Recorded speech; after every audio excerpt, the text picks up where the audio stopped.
বিসমিল্লাহির রহমানির রহিম। সম্মানিত সুপ্রিয় সুধী যারা দেখছেন শুনছেন সবাইকে অনেক অনেক প্রীতি ও শুভেচ্ছা জানাচ্ছি। রংধনু ফেসবুক পেজ, জাগ্রত সুনামগঞ্জ ইউটিউব চ্যানেল, আমি মোহাম্মদ শহীদ মিয়ার আইডি এবং অন্যান্য জায়গা থেকে যারাই দেখছেন শুনছেন সবাইকে অনেক অনেক প্রীতি ও শুভেচ্ছা।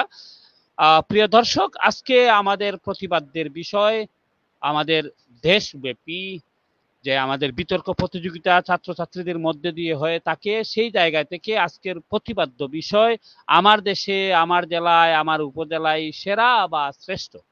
এই প্রতিবাদের সামনে রেখে আজকের আমাদের সম্মানিত অতিথি জনাব অ্যাডভোকেট গোবিন্দচন্দ্র প্রামাণিক দাদা।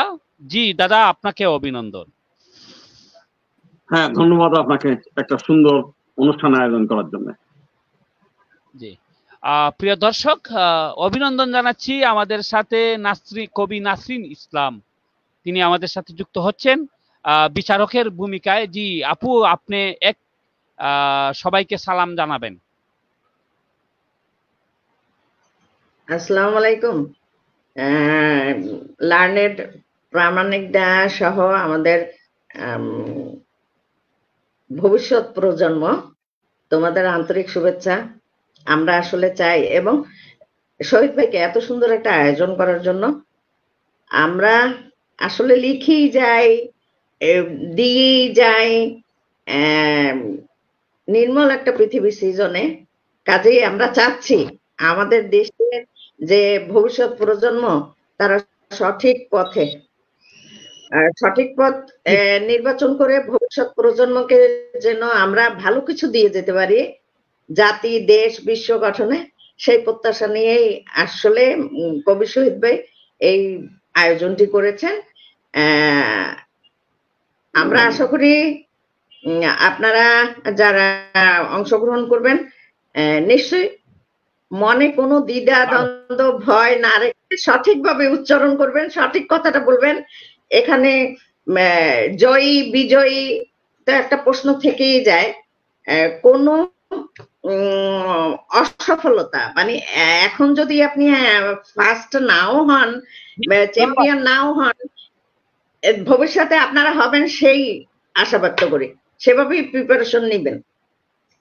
ধন্যবাদ। জি ধন্যবাদ কবি নাসরিন ইসলাম আপু, আপনাকে চমৎকার আলোচনা করার জন্য। আমাদের সাথে আরেকজন বিচারক রয়েছেন সৈয়দা রুবিনা বেগম, তিনি আমাদের সাথে এখন পর্যন্ত যুক্ত হতে পারেননি, এবং আমাদের ভিতরে রয়েছেন কবি ফরিদা সুলতানা, তিনি ভিতরে রয়েছেন। প্রয়োজনে উনার কাছ থেকে আমরা সাহায্য নেব। প্রিয় দর্শক, আমি সরাসরি চলে যাচ্ছি আজকের আমাদের অনুষ্ঠানে যে দুটি দল অংশগ্রহণ করেছে, তার মধ্যে হচ্ছে বালিয়াডাঙ্গা সরকারি বালিকা উচ্চ বিদ্যালয় ঠাকুরগাঁ। সেই ঠাকুরগাঁ যে জায়গা থেকে রংপুর বিভাগের ঠাকুরগাঁ জেলা থেকে একটি দল বালিয়াডাঙ্গা সরকারি বালিকা উচ্চ বিদ্যালয়, তোমাদেরকে অভিনন্দন আমাদের সাথে যুক্ত হওয়ার জন্য। এবং আমাদের সাথে যুক্ত হয়েছে টেকেরঘাট সুনাফাতর খনি school and college, Tahirpur, Sunamganj. এই দুটি দলের মধ্যে যে 6 জন বিতার্কিক অংশগ্রহণ করেছেন, তার মধ্যে হচ্ছে মাফিয়া মুক্তার মুন্নি, সে বালিয়াডাঙ্গা সরকারি বালিকা উচ্চ বিদ্যালয়ের প্রথম বক্তা, দ্বিতীয় বক্তা মরিয়ম আক্তার এবং তৃতীয় বক্তা রিফাত আক্তার রিয়া। এবং টেকেরঘাট উচ্চ বিদ্যালয়ের যে 3 জন বিতার্কিক রয়েছে, তার মধ্যে প্রথম বক্তা সীমান্তধর জয়, দ্বিতীয় বক্তা নন্দিনী সরকার এবং তৃতীয় বক্তা সন্দীপা রানী সেন।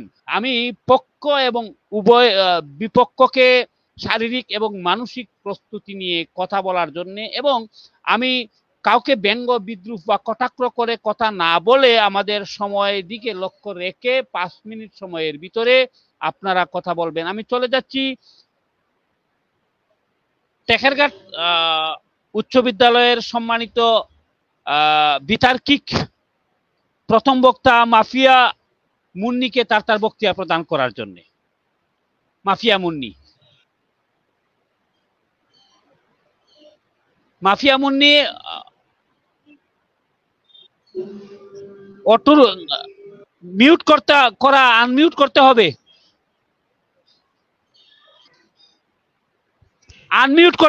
আনমিউট করতে হবে।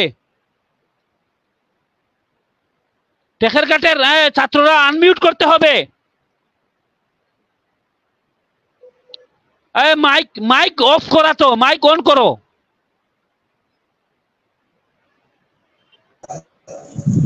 হ্যাঁ স্যার আমরা করো।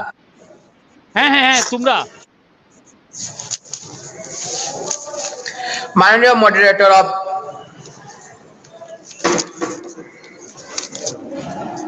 জি স্যার শুরু করতেছি। মাননীয় মডারেটর অফ বিজ্ঞ বিচারক মন্ডলী এবং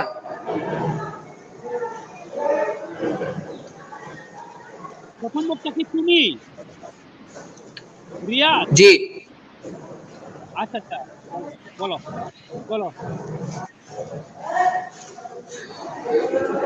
মাননীয় মডারেটর ও বিজ্ঞ বিচারক মন্ডলী এবং যারা দেখছেন ও শুনছেন এবং আমার প্রিয় প্রতিপক্ষ দলেরা, তাদের জন্য রইল সালাম, আদাব ও নমস্কার। আজকে বিতর্কের বিষয় হলো আমার দেশে, আমার জেলায়, আমার উপজেলায় শ্রেষ্ঠ।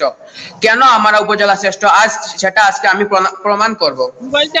আমার উপজেলার নাম সরাসরি তোমার মোবাইলটা একটু তোমার চেহারা দেখা যাক, তোমার চেহারা তো দেখা যাইতে হবে। হ্যাঁ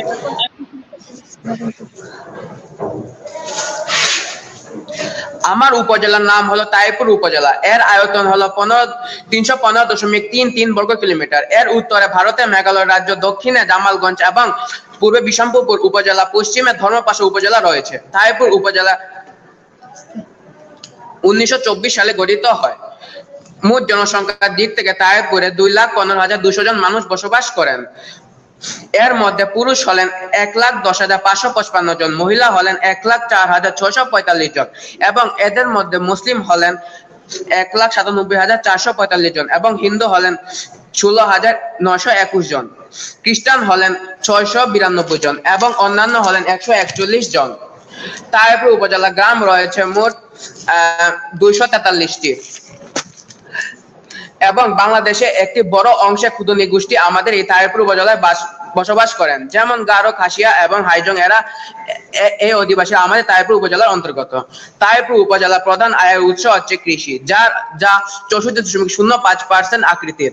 আমাদের তাইপুর উপজেলার প্রধান ফসল হচ্ছে ধান, গম, বাদাম ও সরিষা এবং হিন্দুদের প্রধান পবিত্র স্থান আদি পুরুষের জন্মধাম আমাদের এই তাইপুর উপজেলায় অবস্থিত।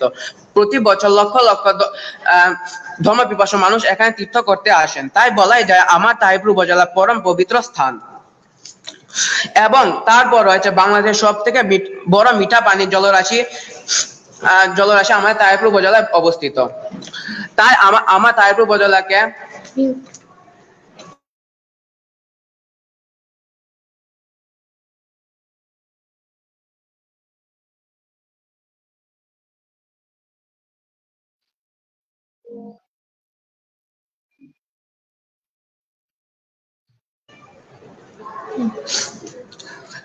তার মধ্যে উল্লেখযোগ্য হলো টাঙ্গের হাওর, যাকে হাওর কন্যা বলা হয়।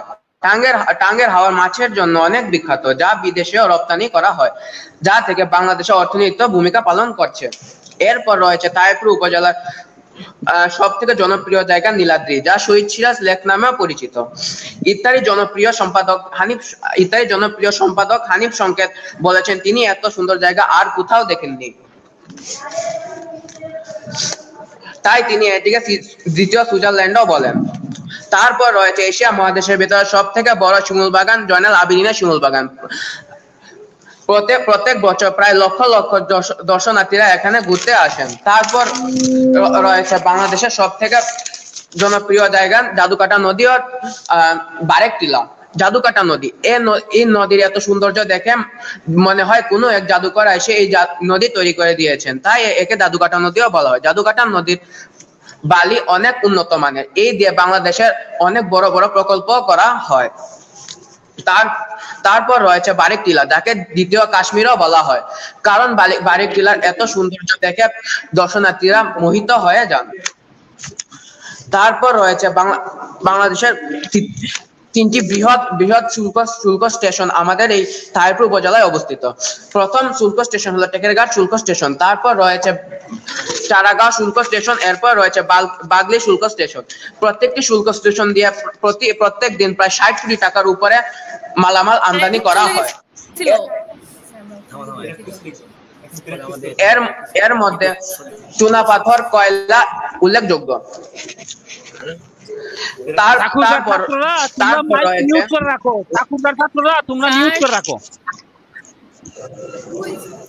ওরা তো শুরু করে দিচ্ছে, আমরা তো শুনেই নাই কিছু।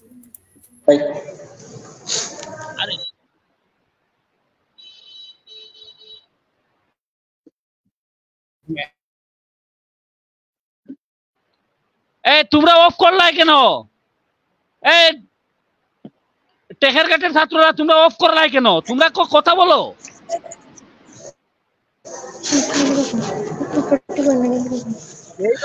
মুক্তিযুদ্ধে সুনামগঞ্জ হলো 5 নম্বর সেক্টরে পড়েছিল।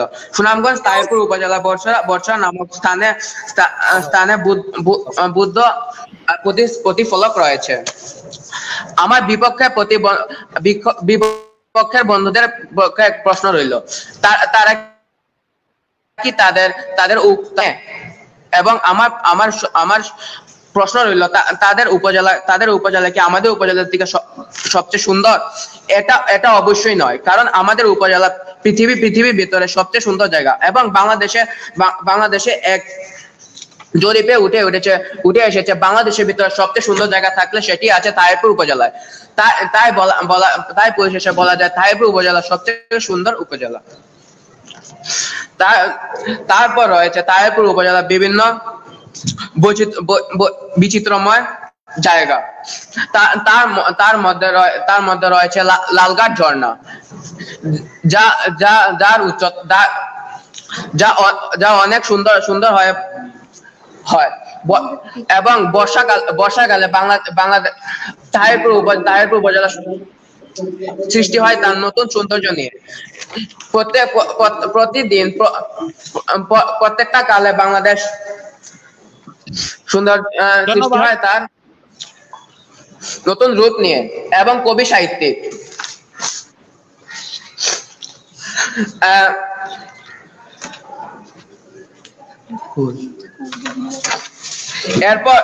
এরপর রয়েছে আমাদের সুনামগঞ্জ জেলার সবচেয়ে জনপ্রিয় গায়ক হাসন রাজা, যার গান আমরা প্রত্যেকে শুনে থাকি। তারপর রয়েছেন সব থেকে বড় গায়ক আব্দুল করিম, যার গান সারা বিশ্বে বহু প্রচলিত। আমার আরেকটি প্রশ্ন হলো আমার বিপক্ষ বন্ধুদের কাছে, যে তারা কি জানে তাদের সাহিত্যিক কে, এবং তারা কি জানে তাদের মুক্তিযুদ্ধের মাইলফলক কে? এবং আমাদের তাহিরপুর উপজেলা হলো নদীমাতৃক এলাকা। বাংলাদেশে সব থেকে বেশি মাছ এবং ধান ফসল উৎপন্ন হয় আমাদের এই তাহিরপুর উপজেলায়। তারপর রয়েছে শাহ আফরিনের মাজার, যা অবস্থিত আমাদের এই তাহিরপুর উপজেলায়। প্রতি বছর লক্ষ লক্ষ ধর্মপিপাসু মুসলিম মানুষ এখানে শাহ আফরিনের দরবারে আসেন, এবং তারা তাদের মানত বলেন শাহ আফরিনের মাঝখানে। বলা হয় শাহ আফরিন হলেন সম্পূর্ণ জাগ্রত একটি মাজার। বাংলাদেশের ভিতরে সবথেকে বড় মাজারের মধ্যে শাহ আফরিনের মাজার একটি অন্যতম। চমৎকার আলোচনা করার জন্য ধন্যবাদ। আমি তোমাকে অভিনন্দন জানাচ্ছি, এবং অনেক সময় মোটামুটি 2 মিনিট সময় অতিরিক্ত হয়ে গেছে, কারণ নেটওয়ার্কের প্রবলেমের কারণে আমাদের বালিয়াডাঙ্গা সরকারি উচ্চ বিদ্যালয়ে যে ছাত্র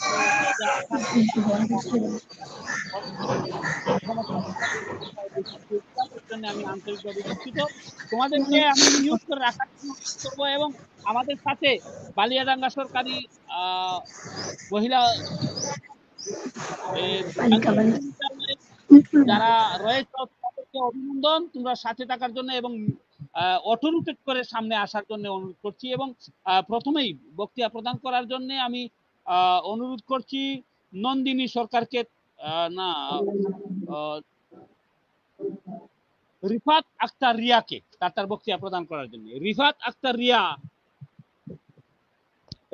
আক্তার রিয়া শুনছো না? হ্যাঁ, রিফাত আক্তার রিয়া। আমি তৃতীয় বক্তা। বলো স্যার, আমি তো তৃতীয় বক্তা। প্রথম বক্তা মাফিয়া মোস্তাক মুন্নি। আমি প্রথম বক্তা মাফিয়া মোস্তাক মুন্নি। মাফিয়া মোস্তাক মুন্নি, তুমি শুরু করো, তোমাকে অনুরোধ করা হলো এবং তোমরা অটোরোটেট করে মোবাইলটাকে সামনে।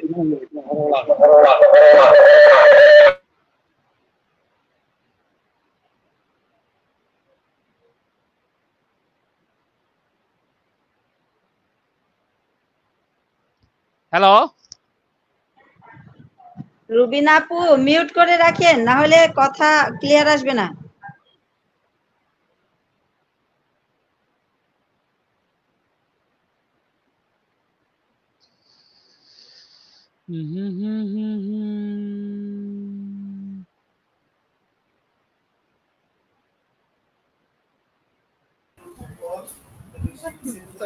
হ্যালো, মাননীয় মডারেটর, শুনতে পাচ্ছেন? হ্যাঁ শুনতে পাচ্ছি, তোমাদের চেহারা দেখা যাইতেছে না।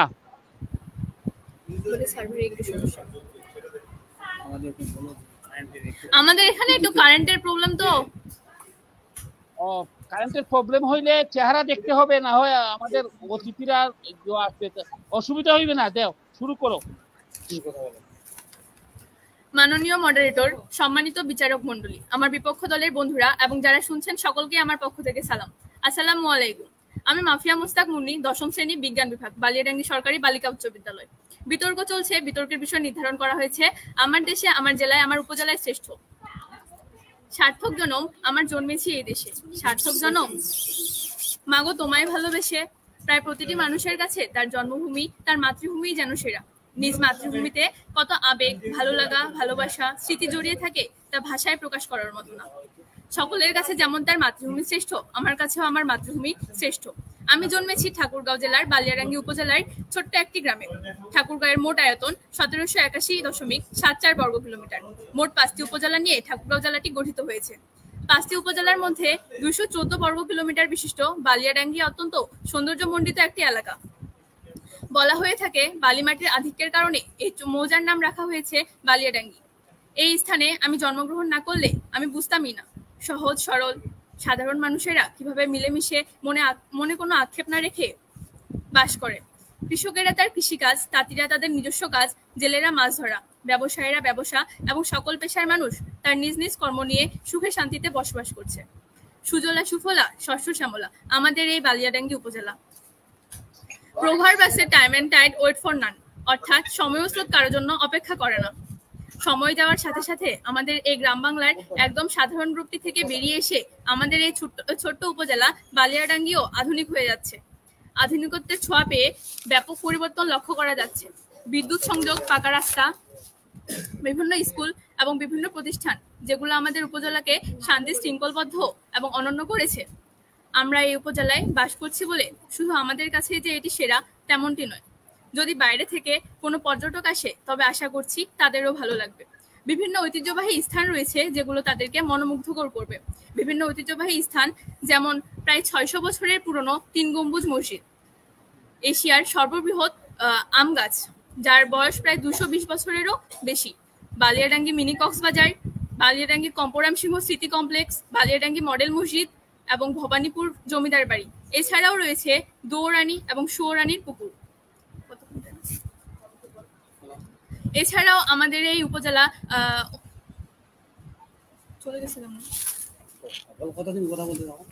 এছাড়াও আমাদের উপজেলায় রয়েছে বিভিন্ন বড় বড় সুউচ্চ ইমারত। শুনতে পাচ্ছেন? হ্যাঁ শুনতে পাচ্ছি, বলো। এছাড়াও আমাদের এই বালিয়াডাঙ্গি উপজেলার কিছু নিয়ম রীতি রয়েছে যেগুলো আমাদেরকে সকলের থেকে অনন্য করেছে। যেমন আমাদের এই বালিয়াডাঙ্গি উপজেলায় আমরা এছাড়াও আমাদের এই বালিয়াডাঙ্গি উপজেলাতে রয়েছে বিভিন্ন ধরনের ঐতিহ্যবাহী স্থানের পাশাপাশি বিভিন্ন ধরনের শিক্ষা প্রতিষ্ঠান এবং বিভিন্ন ধরনের প্রতিষ্ঠান যেগুলো হচ্ছে নৃত্য, গান, আরো আমাদের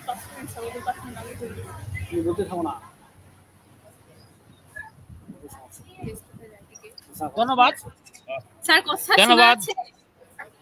শোনা যাচ্ছে কিন্তু তোমার, হ্যাঁ কথা শোনা যাচ্ছে, তোমার কথা আসছে না, সুতরাং তুমি কথা বলতে পারতেছো না, সুতরাং আমরা তোমার কাছ থেকে আমরা অন্য আরেকটা দলের কাছে চলে যাব। আর তোমার সময়ের দিকে লক্ষ্য করেছি। ধন্যবাদ প্রিয় দর্শক, আপনারা দেখছেন আজকের আমাদের বিতর্ক প্রতিযোগিতা। বিতর্ক হচ্ছে আজকে আমার দেশে, আমার জেলায়, আমার উপজেলায় সেরা বা শ্রেষ্ঠ সেই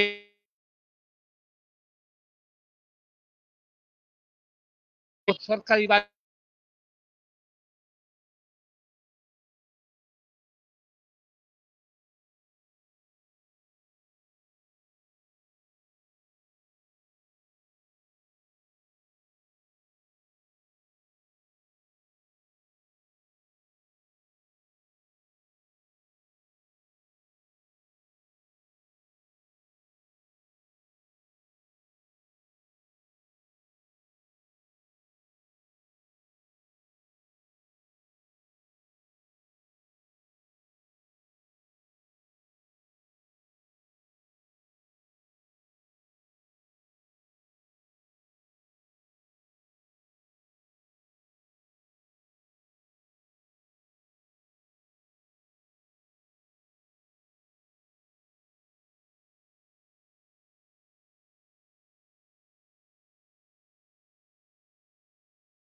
হ্যালো,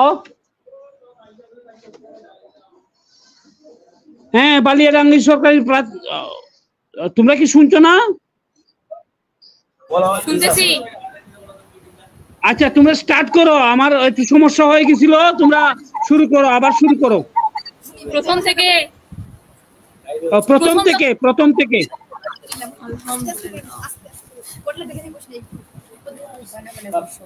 শুরু করব? হ্যাঁ শুরু করো। মাননীয় মডারেটর, সম্মানিত বিচারক মণ্ডলী, আমার বিপক্ষ দলের বন্ধুরা এবং যারা শুনছেন সকলকেই আমার পক্ষ থেকে সালাম। আসসালামু আলাইকুম। আমি মাফিয়া মোস্তাক মুন্নি, 10ম শ্রেণী, বিজ্ঞান বিভাগ, বালিয়াডাঙ্গি সরকারি বালিকা উচ্চ বিদ্যালয়। বিতর্ক চলছে। বিতর্কের বিষয় নির্ধারণ করা হয়েছে আমার দেশে, আমার জেলার, আমার উপজেলা বালিয়াডাঙ্গি শ্রেষ্ঠ। আমি এবং আমার দলের বক্তারা বিভিন্ন যুক্তি দিয়ে প্রমাণ করে দিয়ে যাব যে আমার উপজেলায় শ্রেষ্ঠ। সার্থক জনম, আমার জন্মেছি এই দেশে, সার্থক জনম, মাগো তোমায় ভালোবেসে। প্রায় প্রতিটি মানুষের কাছে তার জন্মভূমি, তার মাতৃভূমিই যেন সেরা। নিজ মাতৃভূমিতে কত আবেগ, ভালো লাগা, ভালোবাসা, স্মৃতি জড়িয়ে থাকে তা ভাষায় প্রকাশ করার মতো না। সকলের কাছে যেমন তার মাতৃভূমি শ্রেষ্ঠ, আমার কাছেও আমার মাতৃভূমি সবচেয়ে সেরা। আমি জন্মেছি ঠাকুরগাঁও জেলার বালিয়াডাঙ্গি উপজেলার ছোট্ট একটি গ্রামে। ঠাকুরগাঁও জেলাটি রংপুর বিভাগের আওতাভুক্ত। ঠাকুরগাঁওয়ের মোট আয়তন 1781.74 বর্গ কিলোমিটার।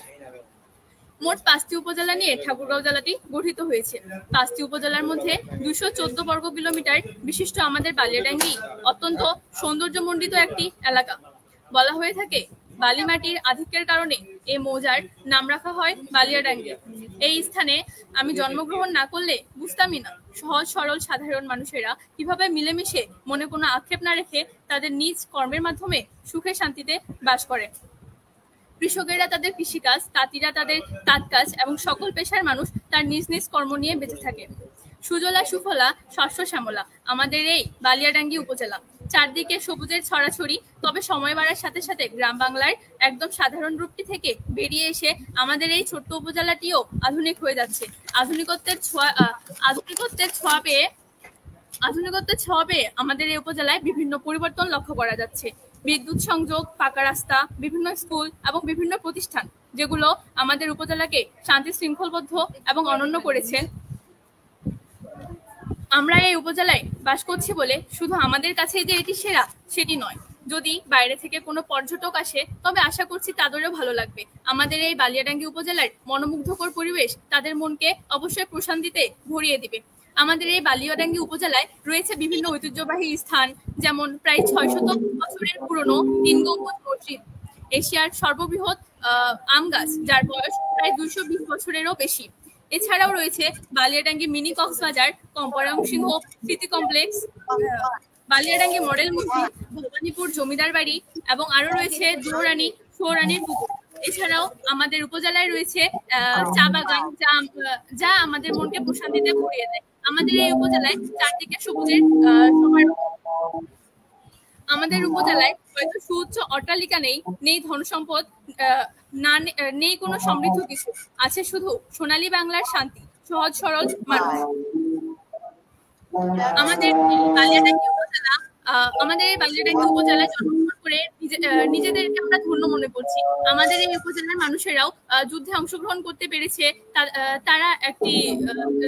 আমাদের এই বালিয়াডাঙ্গি উপজেলা থেকে একটি যুদ্ধ হয়েছিল যার নাম হচ্ছে আন্দোলন শুরু করা হয়েছিল, যে আন্দোলনের নাম হচ্ছে তেভাগা আন্দোলন। আমাদের এই বালিয়াডাঙ্গি উপজেলায় রয়েছে অনেক বড় মনের মানুষ যারা আমাদের উপজেলার সহজ সরল সাধারণ মানুষদেরকে সাহায্য করছে বিভিন্ন ভাবে।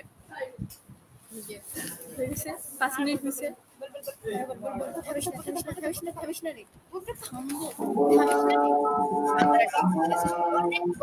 আমাদের এই বালিয়াডাঙ্গি উপজেলায়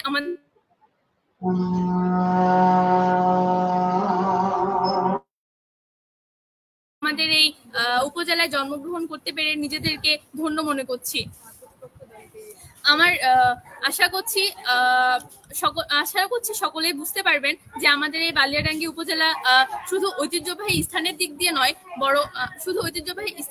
নয় বরং বিভিন্ন প্রতিষ্ঠান এছাড়া নতুন নতুন উদ্যোগ নেওয়ার ক্ষেত্রেও এটি সেরা। আমাদের বালিয়াডাঙ্গি উপজেলায় বিভিন্ন উদ্যোক্তা রয়েছে যারা আমাদের এই ছোট্ট উপজেলাটিকে আরো সামনে এগিয়ে নিয়ে যেতে সাহায্য করছে। এই বলে আমি আমার সংক্ষিপ্ত বক্তব্য শেষ করছি। আসসালামু আলাইকুম।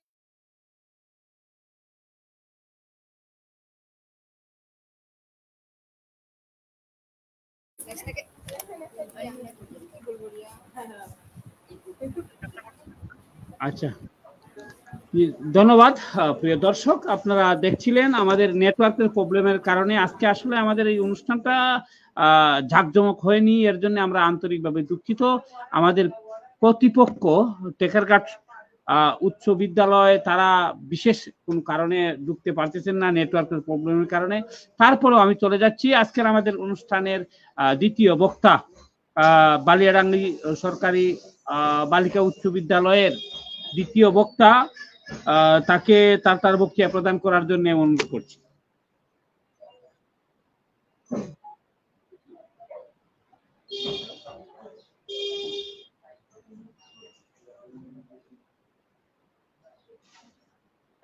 মিউট করা, আনমিউট করতে হবে, মিউট করা, তোমাদের মিউট করা, তোমাদের মাইক অফ করা, তোমাদের মাইক অন করো।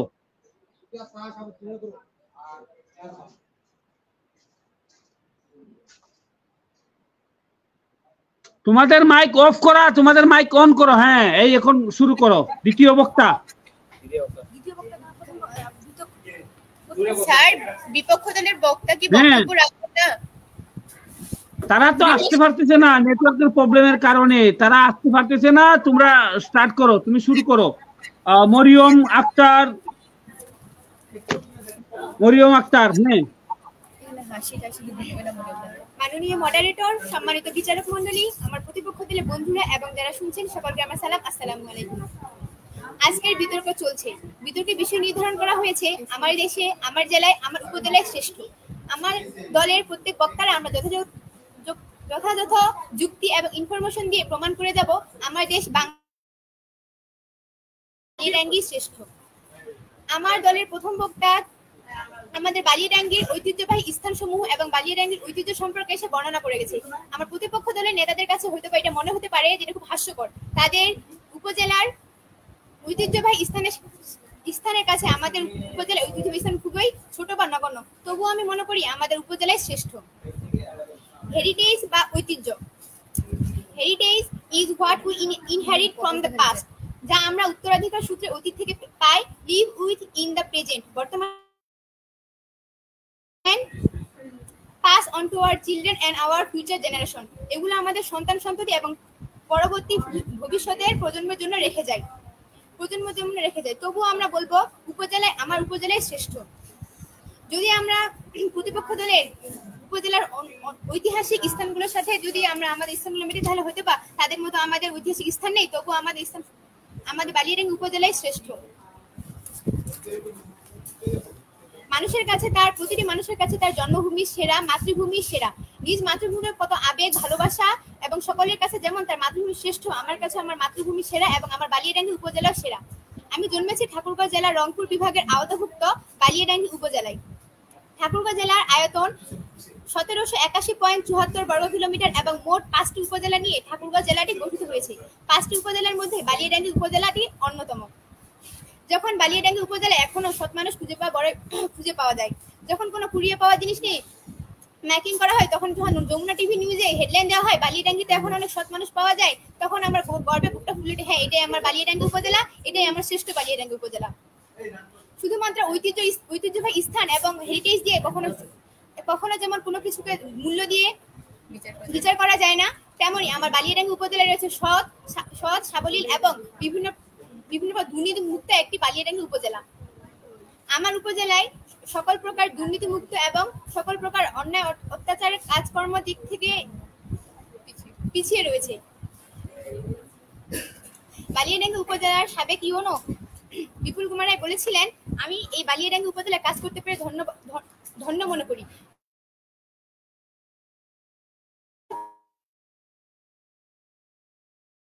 পিছিয়ে পড়লেও তারা মানুষের নৈতিক মূল্যবোধ এবং নৈতিক ন্যায় নিষ্ঠার দিক দিয়ে এগিয়ে রয়েছে। এদিক দিয়ে আমরা বলতে পারি আমার বালিয়াডাঙ্গি উপজেলার শ্রেষ্ঠ। ধন্যবাদ সকলকে। আসসালামু আলাইকুম।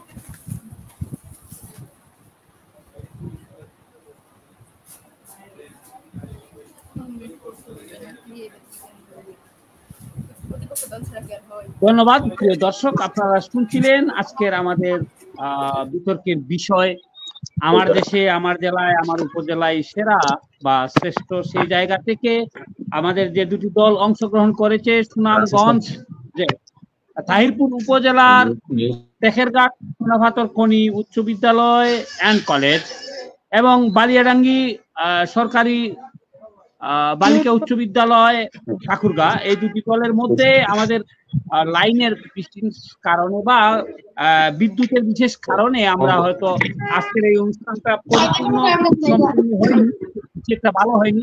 এর জন্য আমরা আন্তরিকভাবে দুঃখিত। আমি চলে যাচ্ছি তেখেরঘাট উচ্চ বিদ্যালয়ের দ্বিতীয় বক্তা বলতে চাই সন্দীপ সরকারকে তার বক্তব্য প্রদান করার জন্য। একটু বলা হতো। বিদ্যালয়ের দ্বিতীয় বক্তা সন্দীপ সরকারকে তার বক্তব্য প্রদান করার জন্য। স্যার, দ্বিতীয় বক্তা তো আমি, নন্দিনী সরকার।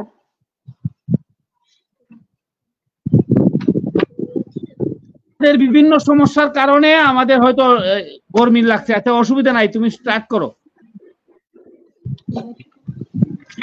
সম্মানিত মডারেটর, আজকের বিতর্ক প্রতিযোগিতায় আমি আমার দেশের, আমার জেলায়, আমার উপজেলা শ্রেষ্ঠ এই বিষয়ের উপর কিঞ্চিত আলোকপাত করব। সবাইকে আমার নমস্কার, সালাম, আদাব এবং সহপাঠীদের শুভেচ্ছা ও বিপক্ষ দলের বন্ধুদের প্রাণ ঢালা অভিনন্দন, এবং যারা এই মুহূর্তে আমাদেরকে দেখছেন তাদের সবাইকে আমার ও আমার সহযোদ্ধার পক্ষ থেকে শ্রদ্ধা জ্ঞাপন করছি।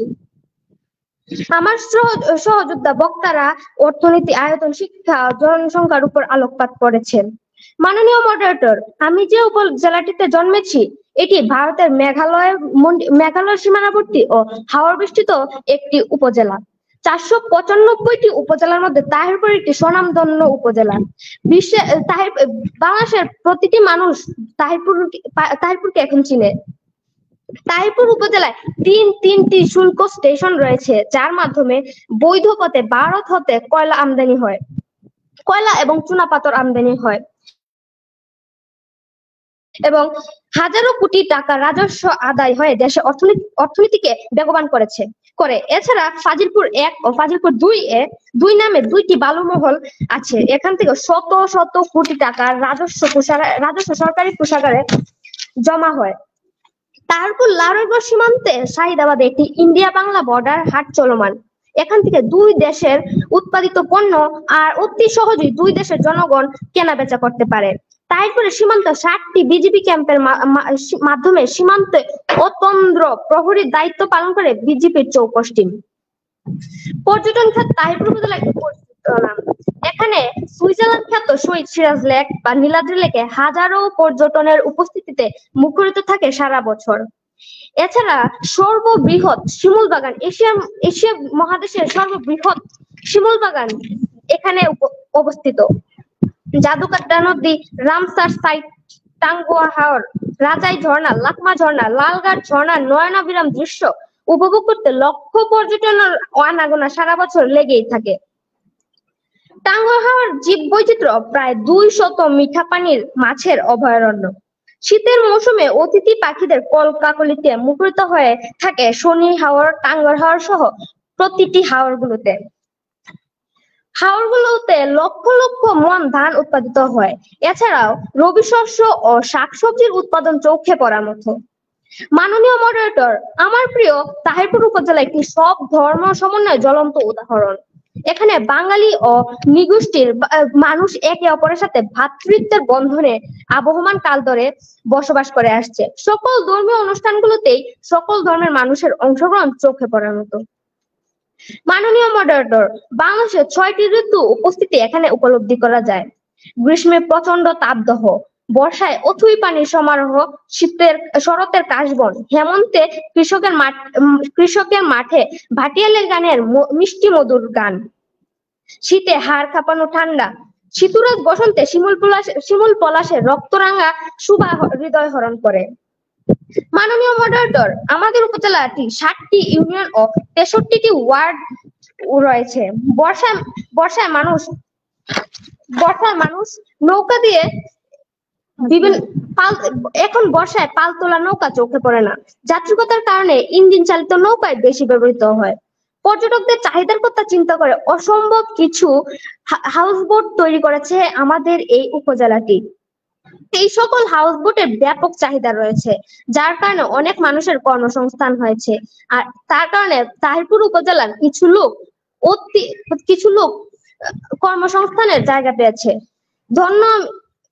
এবং আমার বিপক্ষ দলের বন্ধুদেরকে আমার সহযোদ্ধা কিছু প্রশ্ন করেছিল, কিন্তু আমরা তার উত্তর পাইনি।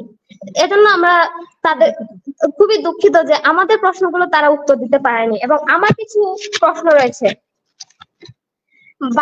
বালিয়াডাঙ্গি কিভাবে আধুনিক হচ্ছে এবং ঐতিহাসিক নির্দেশনাগুলোর নাম কি, এবং এই বিষয়গুলো নিশ্চয়ই আমার বিপক্ষ দলের বন্ধুরা অবশ্যই বলবে।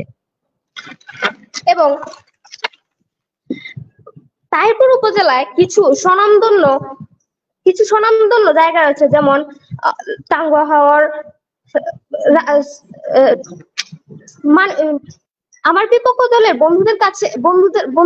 বন্ধুদেরকে আমি বলছি, তাদের কি আছে এশিয়া মহাদেশের সর্ববৃহৎ শিমুল বাগান? তাদের কি এমন কোনো রামসার সাইট আছে যেগুলো তাদের বিখ্যাত হওয়ার কারণ হবে? ধন্য আমি জন্মেছি তাহিরপুর উপজেলায়, অপার সম্ভাবনায় তাহিরপুরের প্রভূত উন্নয়ন হোক, দেশে বিদেশে ছড়িয়ে পড়ুক আমার জন্মভূমির নাম। মাননীয় মডারেটর, আমি নিশ্চয়ই প্রত্যাশা করব যে আমি যা যা প্রশ্ন করেছি এবং আমার বন্ধুরা যা যা প্রশ্ন করলো তার উত্তর আমার প্রতিপক্ষ বন্ধুরা দেবে। ধন্যবাদ মাননীয় মডারেটর, ধন্যবাদ পক্ষের সকল বন্ধুদের, ধন্যবাদ ধৈর্য ধরে যারা দেখছেন, এবং ধন্যবাদ সবাইকে। ধন্যবাদ। টেকেরঘাট সোনাভাতর কয়লা স্কুল অ্যান্ড কলেজের দ্বিতীয় বক্তা সন্দীপা রানী সেনকে সুন্দর চমৎকার বক্তব্য প্রদান করার জন্য আমি চলে যাচ্ছি বালিয়াডাঙ্গি সরকারি বালিকা উচ্চ বিদ্যালয়ের তৃতীয় বক্তা মরিয়ম আক্তারকে তার বক্তব্য প্রদান করার জন্য। এবং আমি বিশেষ করে আন্তরিকভাবে দুঃখিত আজকের এই অনুষ্ঠানটা নেটওয়ার্কের প্রবলেমের কারণে। মরিয়ম আক্তার, সরাসরি আপনাকে আপনার তৃতীয় বক্তা রিফাত আক্তার রিয়া, দ্বিতীয় বক্তা অলরেডি বক্তব্য দিয়ে গেছেন। রিফাত আক্তার রিয়া, জি ধন্যবাদ। আমি শুরু। মাননীয় মডারেটর, সম্মানিত বিচারক মণ্ডলী, আমার বিপক্ষ দলের বন্ধুরা ও যারা শুনছেন সকলকে আমার সালাম, আসসালামু আলাইকুম। আমার বিপক্ষ দলের বন্ধুরা কিছু আমাকে প্রশ্ন করে গেছেন, সেই প্রশ্নগুলোর যথাযোগ্য উত্তর দিয়ে আজকে যাবো ইনশাআল্লাহ। আমার বিপক্ষ দলের বন্ধুরা হয়তো বিতর্ক মঞ্চের থেকেও তাদের মন ছিল অন্যখানে, কারণ যেখানে আমার দলের প্রথম বক্তা আমাদের কিছু ঐতিহাসিক স্থানের কথা এত সুন্দরভাবে বর্ণনা করেছেন যে আমাদের বিচারক মণ্ডলী সবকিছু শুনেছেন। তারা যেহেতু আমাদেরকে এই প্রশ্নটি করেছেন, এশিয়া মহাদেশের মধ্যে তাদের একটি ঐতিহাসিক স্থান রয়েছে, তবে কি আমাদের এশিয়া মহাদেশের মধ্যে 220 কিলোমিটার বিশিষ্ট একটি দৈর্ঘ্য 220 বছর বয়সী একটি পুরনো, যেটা সূর্যপুরী আম, যেটি মিষ্টি সুসজ্জিত আমাদের মনকে ভরিয়ে দেয়, তাদের কাছে রয়েছে এরকম একটি আম গাছ বাংলাদেশকে ছড়িয়ে, যেখানে সেটি এশিয়া মহাদেশের কাছে বিস্তৃতি লাভ করেছে। অনেক পর্যটক এসেছে শুধু বালিয়াডাঙ্গি উপজেলায় সেই হরিণমারির আম গাছটি দেখতে। তাহলে আমার বিপক্ষ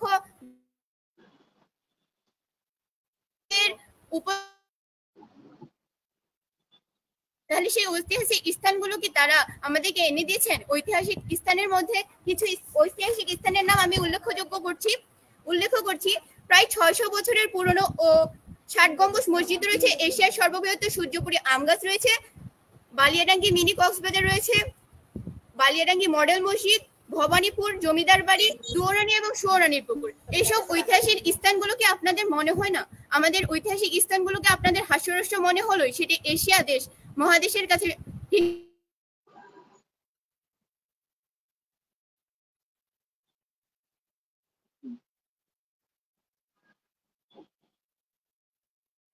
মাননীয় মডারেটর, বিতর্ক চলছে, মনে হয় আমার বিপক্ষ দলের বন্ধুরা পেরেও বুঝতে চাচ্ছেন না। আমার জেলার শ্রেষ্ঠত্ব যদি আমি বর্ণনা করতে চাই তাহলে হয়তো কলমের কালি শেষ হয়ে যাবে, ইতিহাসের পাতা শেষ হয়ে যাবে, কিন্তু আমার শ্রেষ্ঠত্বের গল্প কখনো শেষ হবে না। বিশ্বকবি রবীন্দ্রনাথ ঠাকুর বলেছিলেন, আমার সোনার বাংলা আমি তোমায় ভালোবাসি, তেমনি সকলের জন্মভূমিকে ভালোবাসে, তেমনি ভাবে আমি আমার জন্মভূমিকেও ভালোবাসি। আমার উপজেলায় হয়তো সুউচ্চ অট্টালিকা নেই, তাদের মতো কোনো পর্যটক স্থান নেই, কিন্তু আমার উপজেলার মধ্যে যে সুজলা সুফলা শস্য শ্যামলে ভরা শান্তি রয়েছে, সেই শান্তি প্রকৃতির দৃশ্য আমি মনে হয় খুঁজে পাই না কোথাও। আমি একটি উদাহরণ হিসেবে তাদের একটি প্রশ্নের উত্তর দিতে চাই। অধিক ঘনিষ্ঠ পরিবারে যখন অনেক ধনসম্পদ থাকে, লাইকেস তাদের মধ্যে রয়েছিল চুনা পাথর, কয়লা, যেগুলো আমাদের দেশকে সমৃদ্ধি করতে জন্য অত্যন্ত গুরুত্বপূর্ণ। কিন্তু একটি ঘনিষ্ঠ পরিবারে ধনসম্পদ থাকলে তাদের মধ্যে শান্তি খুঁজে পাওয়া যায় না। কিন্তু তেমনি ঐতিহ্যবাহী কিছু স্থান ধনসম্পদ থাকলেও কখনো শান্তি খুঁজে পাওয়া যায় না। এই প্রচন্ড দাবদাহে গ্রীষ্মকালের সময় যখন আমার প্রাণটি বিদ্যুৎ বিভ্রান্তির কারণে যখন চারদিকে খাখা রৌদ্র, সেই সময় আমি প্রকৃতির নির্বাক প্রকৃতিতে শান্তির জন্য একটি গাছের ছায়ার অতলে বসে থাকি। আমার মন যেন ভরে ওঠে আমার মনের কোণারে আতল দিয়ে, আমি যেন শান্তি পাই সেখানে। ঐতিহ্য দিয়ে ধনসম্পদ দিয়ে কখনো শ্রেষ্ঠত্ব প্রমাণ করে যায় না, একটি সামান্য ক্ষুদ্র কিছু দিয়েও কখনো শ্রেষ্ঠত্ব প্রমাণ করা যায়। তেমনি ভাবে ধনসম্পদ সমৃদ্ধি দিয়ে দেশকে উন্নত করা গেলেও শ্রেষ্ঠত্ব থাকে নিজের মনের কাছে, শ্রেষ্ঠত্ব থাকে নিজের শান্তির কাছে। মানুষ তো মরণশীল মাননীয় মডারেটর, যখন মানুষ মৃত্যুবরণ করবে, মৃত্যু একটি অনিবার্য সত্য, এই অনিবার্য সত্যকে আমাদের মেনে নিতে হবে।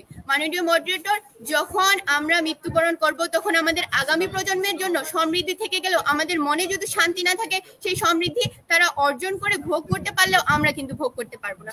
সেই তো মাননীয় মডারেটর, আমার জেলায় যে সহজ সরল মানুষজন রয়েছে, যে প্রকৃতির সৌন্দর্য রয়েছে, এই প্রকৃতির সৌন্দর্য আশা করি তারা এসে যদি দেখে তাদেরকেও ভালো লাগবে। হয়তো তাদের মতো এত সুউচ্চ আধুনিকতার ছোঁয়া আমাদের মধ্যে নেই, কিন্তু গ্রাম বাংলার যে হজপাড়া গ্রামে আমরা বাস করি, সেই হজপাড়া গ্রামের যে প্রকৃতির সৌন্দর্যের কাছে আমি নিজেকে মোহিত মনে করি, তার জন্য আমি শ্রেষ্ঠত্ব, আমি আমার পূর্ণতায় নিজেকে পূর্ণ মনে করি। শ্রেষ্ঠত্বের গল্পে যদি আমি বলতে চাই, ইতিহাসের পাতা হয়তো শেষ হয়ে যাবে, কিন্তু তাদের আমি শ্রেষ্ঠত্বের সেই গল্প শেষ হবে না। মাননীয় মডারেটর, তারা আমাদের কাছে তারা হয়তো বা কিছু ত্রুটিপূর্ণ কারণে আমাদের দ্বিতীয় বক্তার কথাগুলো তারা হয়তো শুনতে পাননি, তাই জন্য আমাদের দ্বিতীয় বক্তার যুক্তি খণ্ডনের ক্ষেত্রে কিছু তাদের বক্তব্যের ক্ষেত্রে যুক্তি খণ্ডনের কিছু সমস্যা হয়েছে। কারণ আমার দলের প্রথম বক্তা যেখানে ঐতিহাসিক স্থান সমূহের কথা বারবার উল্লেখ করে গেছেন, সেখানে তারা কিভাবে আমাদেরকে সে প্রশ্নটি আবারও করে।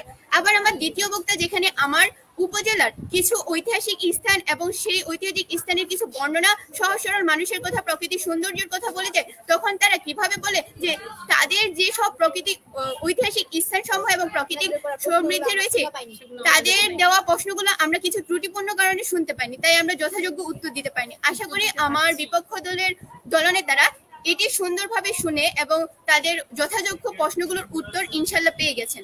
মাননীয় মডারেটর, আমি এখন আমার জেলা সম্পর্কে কিছু বলতে চাই। মাননীয় মডারেটর, আমার বিপক্ষ দলের জন্য কিছু প্রশ্ন আমি রেখে যাচ্ছি। 1 নম্বর প্রশ্ন, আপনারা আমাদেরকে বলেছিলেন যে আমাদের উপজেলায় ঐতিহাসিক স্থান সমূহ আছে কি? আশা করি আপনারা সেই ঐতিহাসিক স্থান সমূহ সম্পর্কে জেনেছেন এবং আমরাও আপনার স্থান সমূহ সম্পর্কে জেনেছেন। আপনি কি কারণে আমাদের যেখানে নির্ধারণ করা হয়েছে যে জেলার মধ্যে আপনি শ্রেষ্ঠ করেন, নিজ দেশ, নিজ উপজেলা, নিজ জেলার মধ্যে শ্রেষ্ঠ করেন, সেখানে আপনি সেটি প্রমাণ করে দেবেন আপনি শ্রেষ্ঠ কেন, এবং আমিও প্রমাণ করে দেবো শ্রেষ্ঠ কেন। আপনি বিষয় ভিত্তিক নির্ভর না হয়ে সেই বিষয়টা থেকে সরে গিয়ে অন্য বিষয় নিয়ে আলোচনা করছেন, যেখানে বিতর্কের বিষয় সেটি নির্ধারণ করাই হয়নি। আশা করি আপনি বিষয়টিকে লক্ষ্য রেখে আপনার বক্তব্য সুস্পষ্ট করবেন। দ্বিতীয় ক্ষেত্রে আমি প্রশ্ন রাখছি আমার বিপক্ষ দলের প্রথম বক্তা সম্পর্কে, যেখানে তারা প্রাকৃতিক সম্পদ অর্থাৎ চুনা পাথর, কয়লা ইত্যাদি সম্পদ সম্পর্কে বলেছেন। এই সম্পদগুলো শুধু দেশকে সমৃদ্ধির ক্ষেত্রে ব্যবহৃত করা হয়, কখনো ব্যবহৃত করা হয় না নিজের শান্তির ক্ষেত্রে। হয়তো তারা আধুনিকতার ছোঁয়ার জন্য নিজেকে সমৃদ্ধি মনে করেন। অনেক বাবা মা রয়েছেন যেখানে ঘনিষ্ঠ পরিবার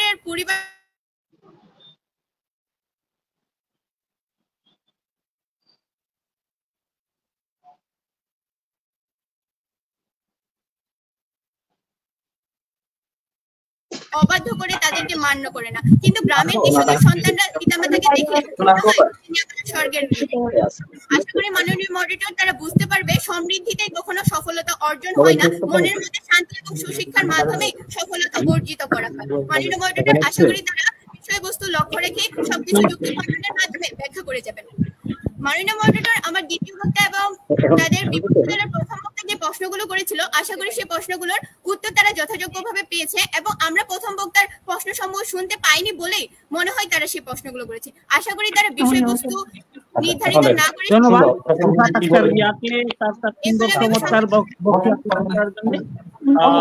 অত্যন্ত উপযোগী সময়ে সাময়িক যে বিষয়গুলি নিয়ে আমরা আলোচনা করছিলাম সেই জায়গা থেকে বাংলার একটি কোণা থেকে অন্য আরেকটি কোণা, টেকনাফ থেকে তেঁতুলিয়া, সুন্দরবন থেকে পাতুরিয়া, বাংলার প্রতিটা অঞ্চল থেকে আমরা খুঁজে খুঁজে আমরা কবি, সাহিত্যিক, সাংবাদিক, দার্শনিক, বুদ্ধিজীবী যারা রয়েছি আমরা প্রত্যেকটা উপজেলার পুঙ্খানুপুঙ্খানুভাবে প্রত্যেকটা তথ্য উদ্ঘাটন করার চেষ্টা করব আমাদের এই কোমলমতি শিক্ষার্থীদের মধ্যে থেকে।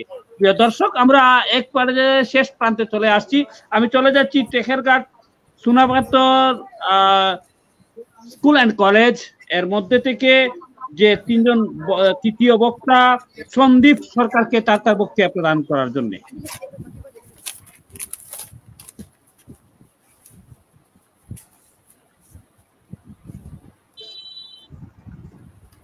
সন্দীপ সরকার, টেকেরঘাট উচ্চ বিদ্যালয়ের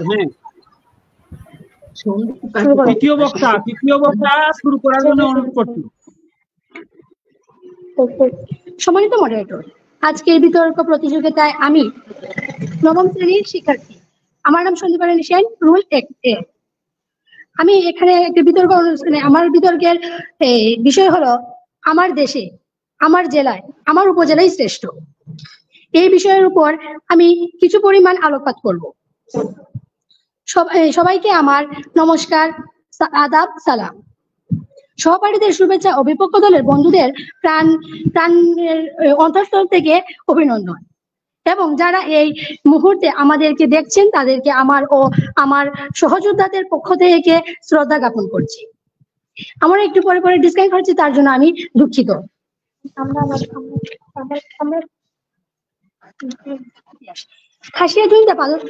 খাসিয়া জৈন্তা পাহাড়ের পাদদেশে অবস্থিত লাউরের পাহাড়ের নামানুসারে পৌরাণিক যুগের লাউর রাজ্যের কালের সাক্ষী এই তাহিরপুর উপজেলা। বাংলাদেশের নির্বাচনী এলাকা সারা বাংলাদেশের মধ্যে 2024 সুনামগঞ্জ 1-এ অবস্থিত।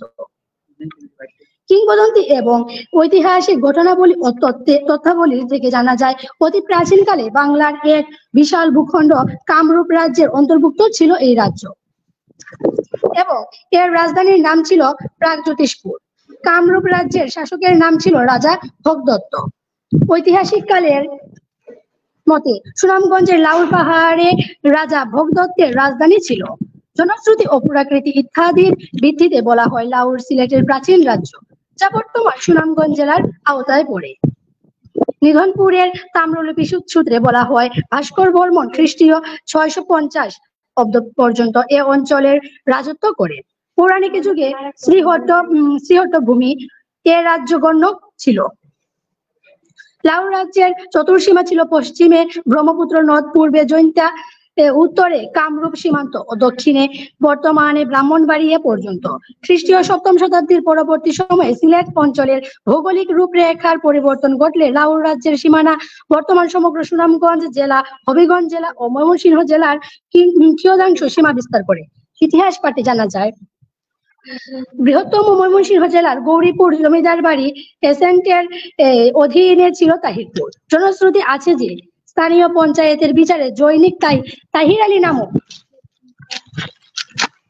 নামক একজন মুসলমান ব্যক্তি দোষী সাব্যস্ত হন এবং নিজ এলাকা ত্যাগ করে বর্তমান তাহিরপুর এলাকায় বসতি স্থাপন করেন। কালের প্রবাহে তাহির আলীর নামেই এই এলাকার নামকরণ করা হয় তাহিরপুর। 1877 খ্রিস্টাব্দে সুনামগঞ্জকে মহকুমায় উন্নীত করা হলে প্রশাসনিক অবস্থার প্রসারে 1924 সালে তাহিরপুর থানা উপজেলা হিসেবে গঠিত হয়।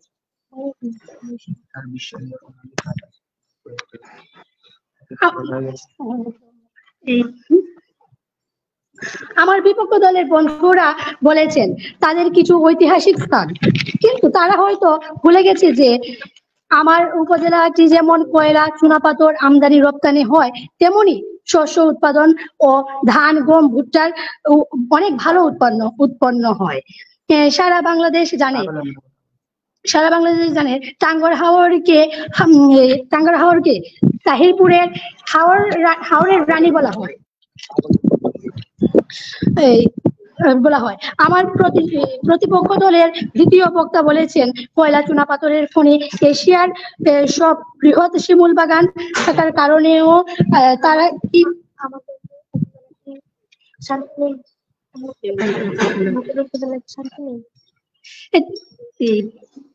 তাদের এলাকায় কি আছে 3,000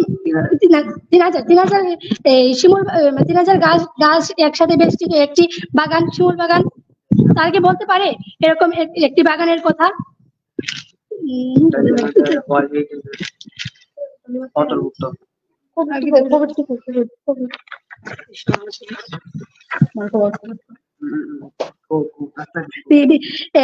আমার এলাকার বিশেষ করে একজন ব্যক্তিত্বের নাম শাহেদ আলী, কালজয়ী কথাশিল্পী ও ভাষা সৈনিক, আলেম মুফতি নেজার আহমদ, সুপরিচিত দেওবন্দ গ্রাজুয়েট আলম ও প্রখ্যাত ইসলামী আইন বিশেষজ্ঞ মকবুল হোসেন চৌধুরী, বিখ্যাত সাংবাদিক ও রাজনীতিবিদ হাসান শাহরিয়ার, সাংবাদিক, কলামিস্ট এবং রাজনৈতিক বিশ্লেষক। দর্শনীয় স্থান: পনাতীর্থ স্থান হাউলি জমিদার বাড়ি, শহীদ সিরাজ লেক, টাঙ্গর হাওর, জাদুকাটা নদী, বারেক টিলা, শিমুল বাগান, হাওর বিলাস, পাহাড় বিলাস, হাসান রাজার মিউজিয়াম।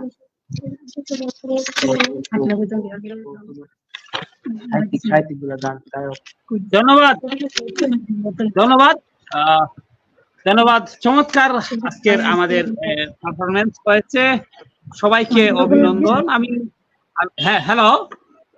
আমি তোমাদেরকে ধন্যবাদ জানাচ্ছি। আজকের আমাদের অনুষ্ঠানের একেবারে শেষ প্রান্তে চলে আসছি। আমি প্রথম পক্ষের যিনি রিফাত আক্তার রিয়া, তার যুক্তি খণ্ডন 2 মিনিট আলোচনা করার জন্য আমি অনুরোধ করছি। রিফাত আক্তার রিয়া।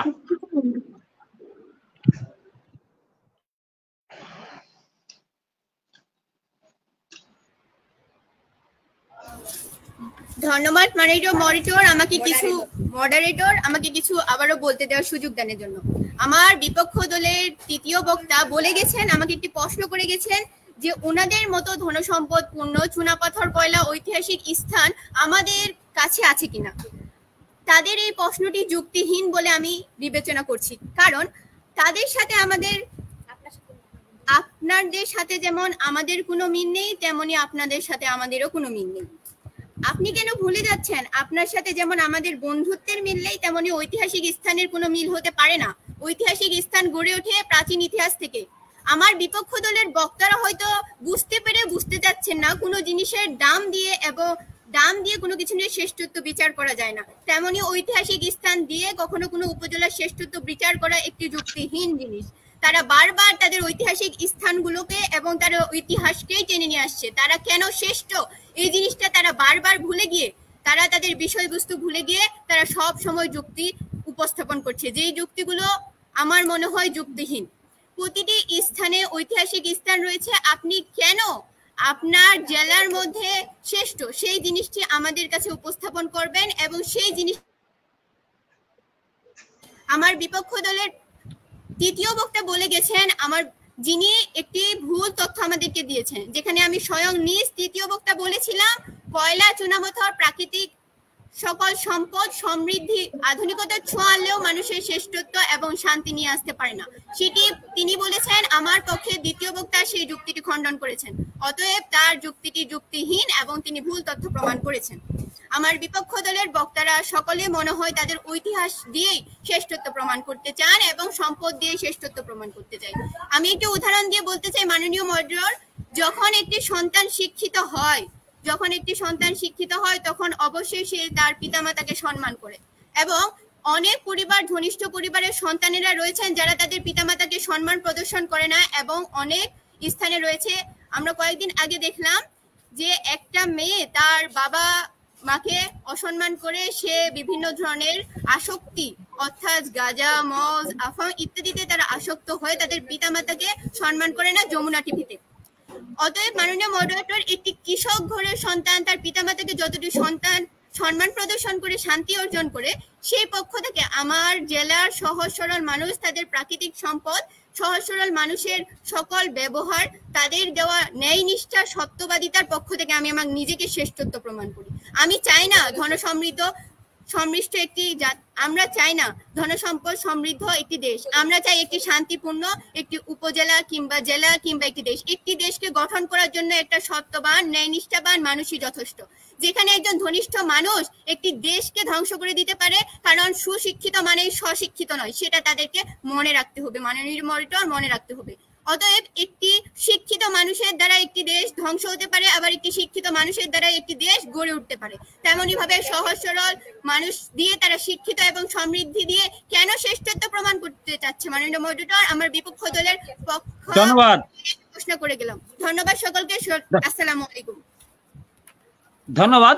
প্রিয় দর্শক, আপনারা শুনছিলেন সর্বশেষ আমাদের বিতার্কিক পক্ষ দলের রিফাত আক্তার রিয়া তার যুক্তি খণ্ডন পর্বে শ্রেষ্ঠত্বের প্রমাণ কিভাবে করতে হয় এবং ধনধান্য পুষ্পে পড়া আমাদের এই বসুন্ধরা, এখানের মধ্যে তিনি প্রাকৃতিক ধন সম্পত্তির কথা আলোচনা করেছেন এবং আমাদের নৈতিকতার অবক্ষয়ের কারণ কয়েকটি উপস্থাপন করেছেন।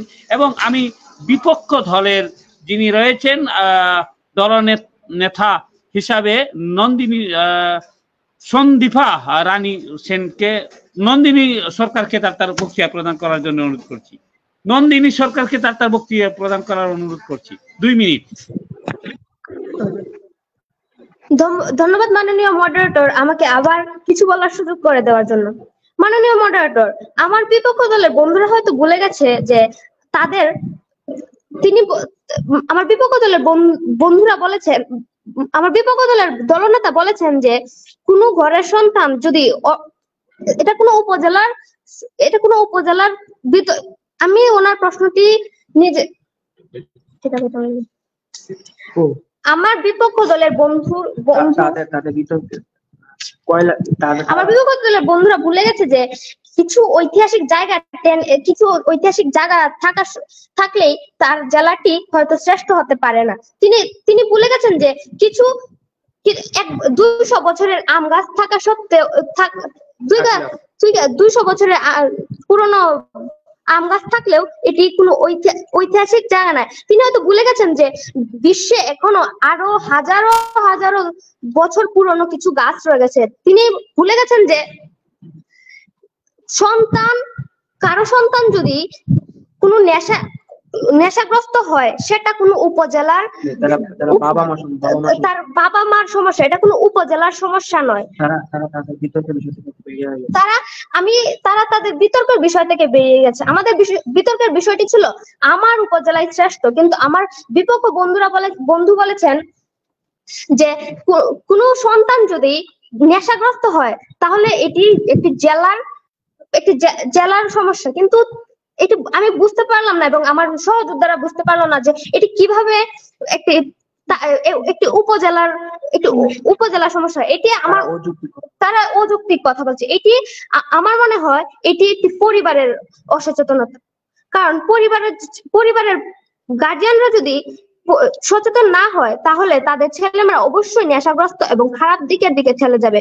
এবং আমার প্রতিপক্ষ দলের বন্ধুরা বলেছেন যে আমাদের এখানে কয়লা চুনাপাথর খনি, এটি আমাদের গর্বের বিষয় এবং এটি আমাদের এলাকায় আছে। কিন্তু তাদের এলাকায় কি আমাদের মতো কোনো কয়লা এবং চুনাপাথর খনি আছে?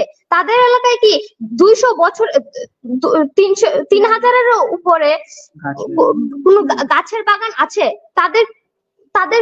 তাদের উপজেলায় কি কোনো টাঙ্গর হাওর আছে, যে কোনো নদী অথবা হাওর আছে যে হাওরে শীতের মৌসুমে হাজারো পাখি আসে এবং সারা বছর শত শত মিঠা পানির মাছ এখানে থাকে? এগুলো কি তাদের জেলায় কি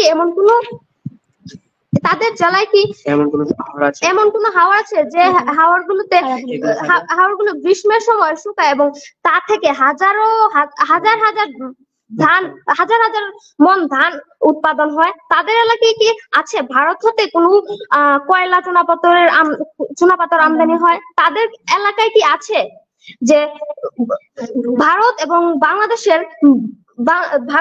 বাংলাদেশের মধ্যে বর্ডার হাট আছে, যে বর্ডার হাটে দুই দেশের মানুষ সহজেই পণ্য কেনা বেচা করতে পারে? ধন্যবাদ। তারা ভুলে যাচ্ছে যে উৎপাদন না হলে নিশ্চয়ই তাদের কোনো শান্তি থাকবে না। এবং আমার প্রতিপক্ষ দলের দলনেতা বলেছিল যে কোনো জায়গায় যদি কয়লা অথবা চুনাপাথর অথবা কয়লা চুনাপাথর অথবা সুন্দর সুন্দর জায়গা থাকলে সেই জায়গাটি শান্তিপূর্ণ হয় না। কিন্তু কিভাবে এগুলো শান্তিপূর্ণ হয় না আমাকে একটু আবার বলবেন আমার প্রতিপক্ষ দল। যেখানে প্রতি বছর হাজার হাজার মানুষ এখানে ঘুরতে আসে, তারা কি শান্তির জন্য এখানে আসে না? তারা কি শুধু দেখতে আসে? তারা নিশ্চয়ই মনের প্রশান্তির জন্য এখানে আসে। মাননীয় মডারেটর, আমার প্রতিপক্ষ দল ভুলে গেছে যে আমাদের এখানে বিভিন্ন ধরনের ঝর্ণাদার রয়েছে। লাকমা ঝর্ণা, লালঘাট, রাজাই ঝর্ণা আছে। তাদের কি এরকম কোনো ঝর্ণা আছে? আমাদের উপজেলাটি একটি ভারত সীমান্তবর্তী এলাকার পাশে। তাদের উপজেলাটি কি ভারত সীমানার পাশে আছে? আমাদের এলাকায় ভারত কয়লা পাথর আছে, তা নিয়ে আমরা খুব গর্ব করি। আমরা খুবই গর্বিত যে আমরা এই জন্মভূমিতে এই উপজেলায় জন্মগ্রহণ করেছি। এটি আমার জন্মভূমি এবং আমরা সবসময় চেষ্টা করব এটিকে শ্রেষ্ঠ করে তোলা। এবং আমার মনে হয় যে আমরা এটা বলতে পারছি। ধন্যবাদ সবাইকে। ধন্যবাদ মাননীয় মডারেটরকে। ধন্যবাদ। প্রিয় দর্শক, আপনারা শুনছিলেন আজকের আমাদের বিতর্কের বিষয়, আমার দেশে, আমার জেলায়, আমার উপজেলায় শ্রেষ্ঠ বা সেরা। সেই জায়গা থেকে আজকে যে দল অংশগ্রহণ করেছিল টেকেরঘাট চুনাপাথর কয়লা উচ্চ বিদ্যালয় অ্যান্ড কলেজ, সুনামগঞ্জ তাহিরপুর থেকে, এবং সেদিকে হচ্ছে বালিয়াডাঙ্গি সরকারি বালিকা উচ্চ বিদ্যালয় ঠাকুরগাঁ থেকে রংপুর বিভাগের, সে দুটি দল অত্যন্ত সুন্দর চমৎকার আলোচনা করছিল। কিন্তু আমাদের নেটওয়ার্কের প্রবলেমের কারণে আমরা আন্তরিকভাবে দুঃখিত। মাঝামাঝি সময় হয়তো 2-10 মিনিট সময় আমরা কেটে গেছে। তবে আমাদের আজকের এই অনুষ্ঠানের সম্মানিত প্রধান অতিথি অ্যাডভোকেট গোবিন্দচন্দ্র প্রামাণিক দাদা, তিনি অবশ্যই অনেকগুলি নোট করেছেন, অনেকগুলি কথা বলবেন। এর পূর্বে আমাদের সম্মানিত বিচারক মন্ডলী কবি সৈয়দা রুবিনা হক, আপনাকে অভিনন্দন।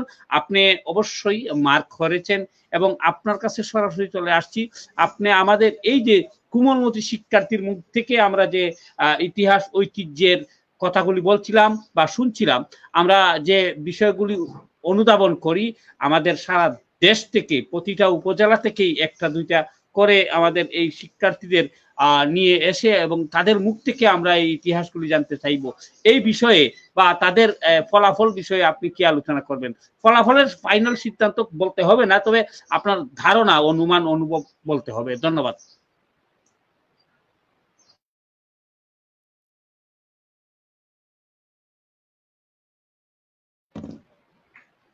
সৈয়দা রুবিনা আপু, আপনি। জি, আসসালামু আলাইকুম। প্রথমেই বলতে চাই যে নেট সমস্যায় আজকে হয়রানি করলো বটে। প্রথমে আমি ঢুকতে পারিনি, মানবন্টন আমি শুনতে পাইনি। তারপরেও আমি মনে মনে একটা ধরে রেখেছি। আপনাকে আমি রিকোয়েস্ট করেছিলাম, আপনি মিউট করেছিলেন যে মানবন্টনটা আরেকটু বলুন। আমি ওগুলোর কিছুই শুনতে পাইনি।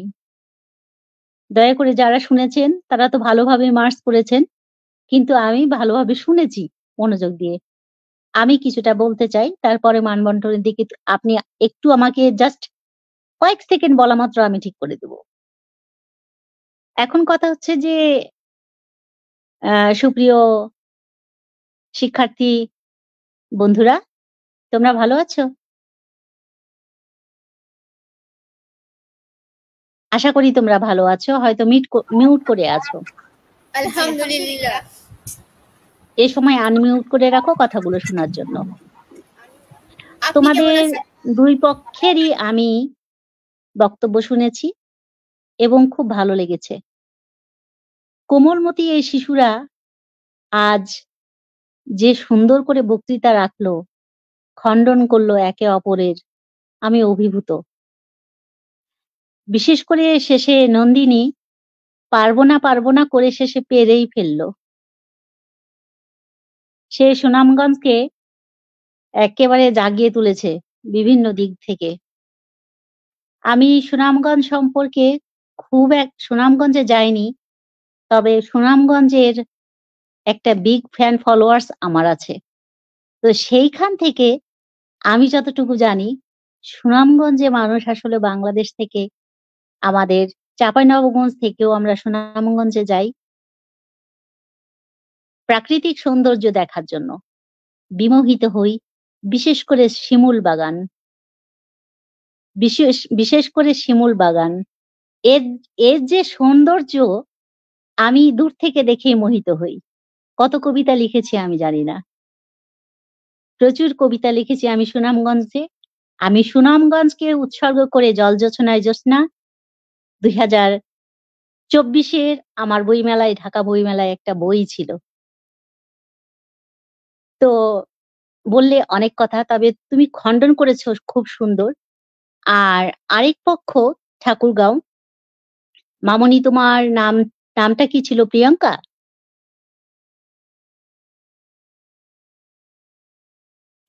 রিফাত আক্তার রিয়া। রিফাত আক্তার রিয়া।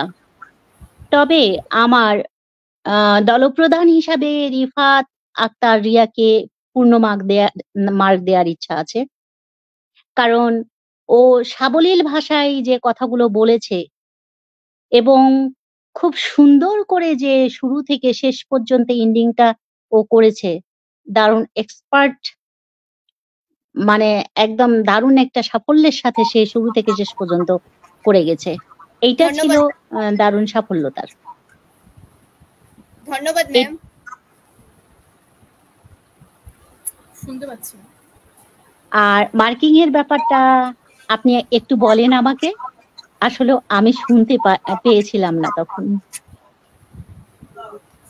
মার্ক হচ্ছে আমাদের ভালো উচ্চারণ ও সুন্দর করে কথা বলার মার্ক হবে 10, সুন্দরভাবে বিষয়বস্তু তুলে ধরার মার্ক হবে 10, সঠিক তথ্য তুলে ধরার মার্ক হবে 10, সাধারণ যুক্তি প্রদানের মার্ক হবে 10 এবং দলনেতার একমাত্র যুক্তি খণ্ডনের মার্ক হবে 5। এই সর্বমোট 45 নাম্বার হবে। 45 নাম্বার হবে, তাই না? সর্বমোট। আমাদের তো আসলে এখানে দেওয়ার কোনো সিস্টেম নাই যে আমি একটু চুপ করে দিয়ে দিব, মার্কস গুলো জেনে নেবে। হ্যাঁ, এইরকম কোনো তো সিস্টেম নেই যে কমেন্ট। আমার হোয়াটসঅ্যাপে, আপনি আমার মেসেঞ্জারে দিয়ে দিবেন। আমরা সাধারণত এই মুহূর্তে আমরা ফাইনালি সিদ্ধান্ত দেই না, 3টা বিতর্কের পরে আমরা ফাইনালি বলবো। জি, আপনি পরে আমাকে দিয়ে দিবেন। আমরা চলে যাচ্ছি।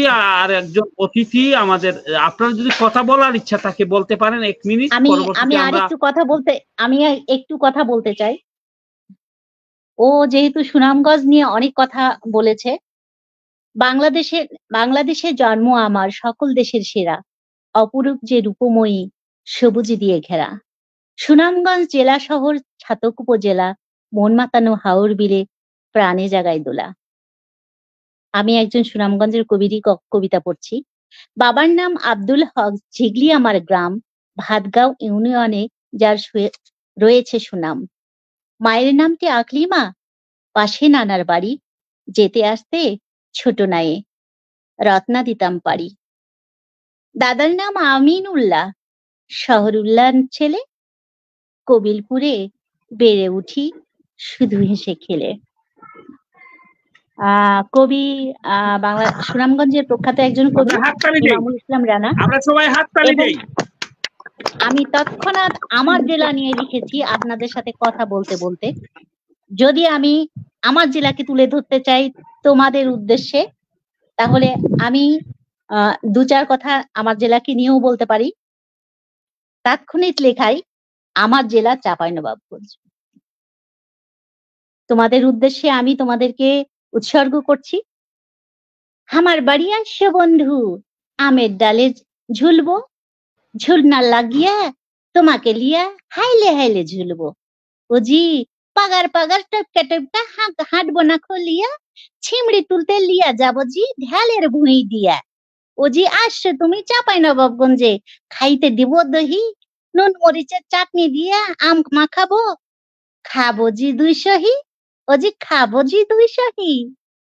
বন্ধু আমি, বন্ধু তুমি আসবে, আনবো তখন শিখবো যে চমচম, মচমচা কালাইয়ের রুটি খাওয়াবো জি গরমই গরম, গরমই গরম।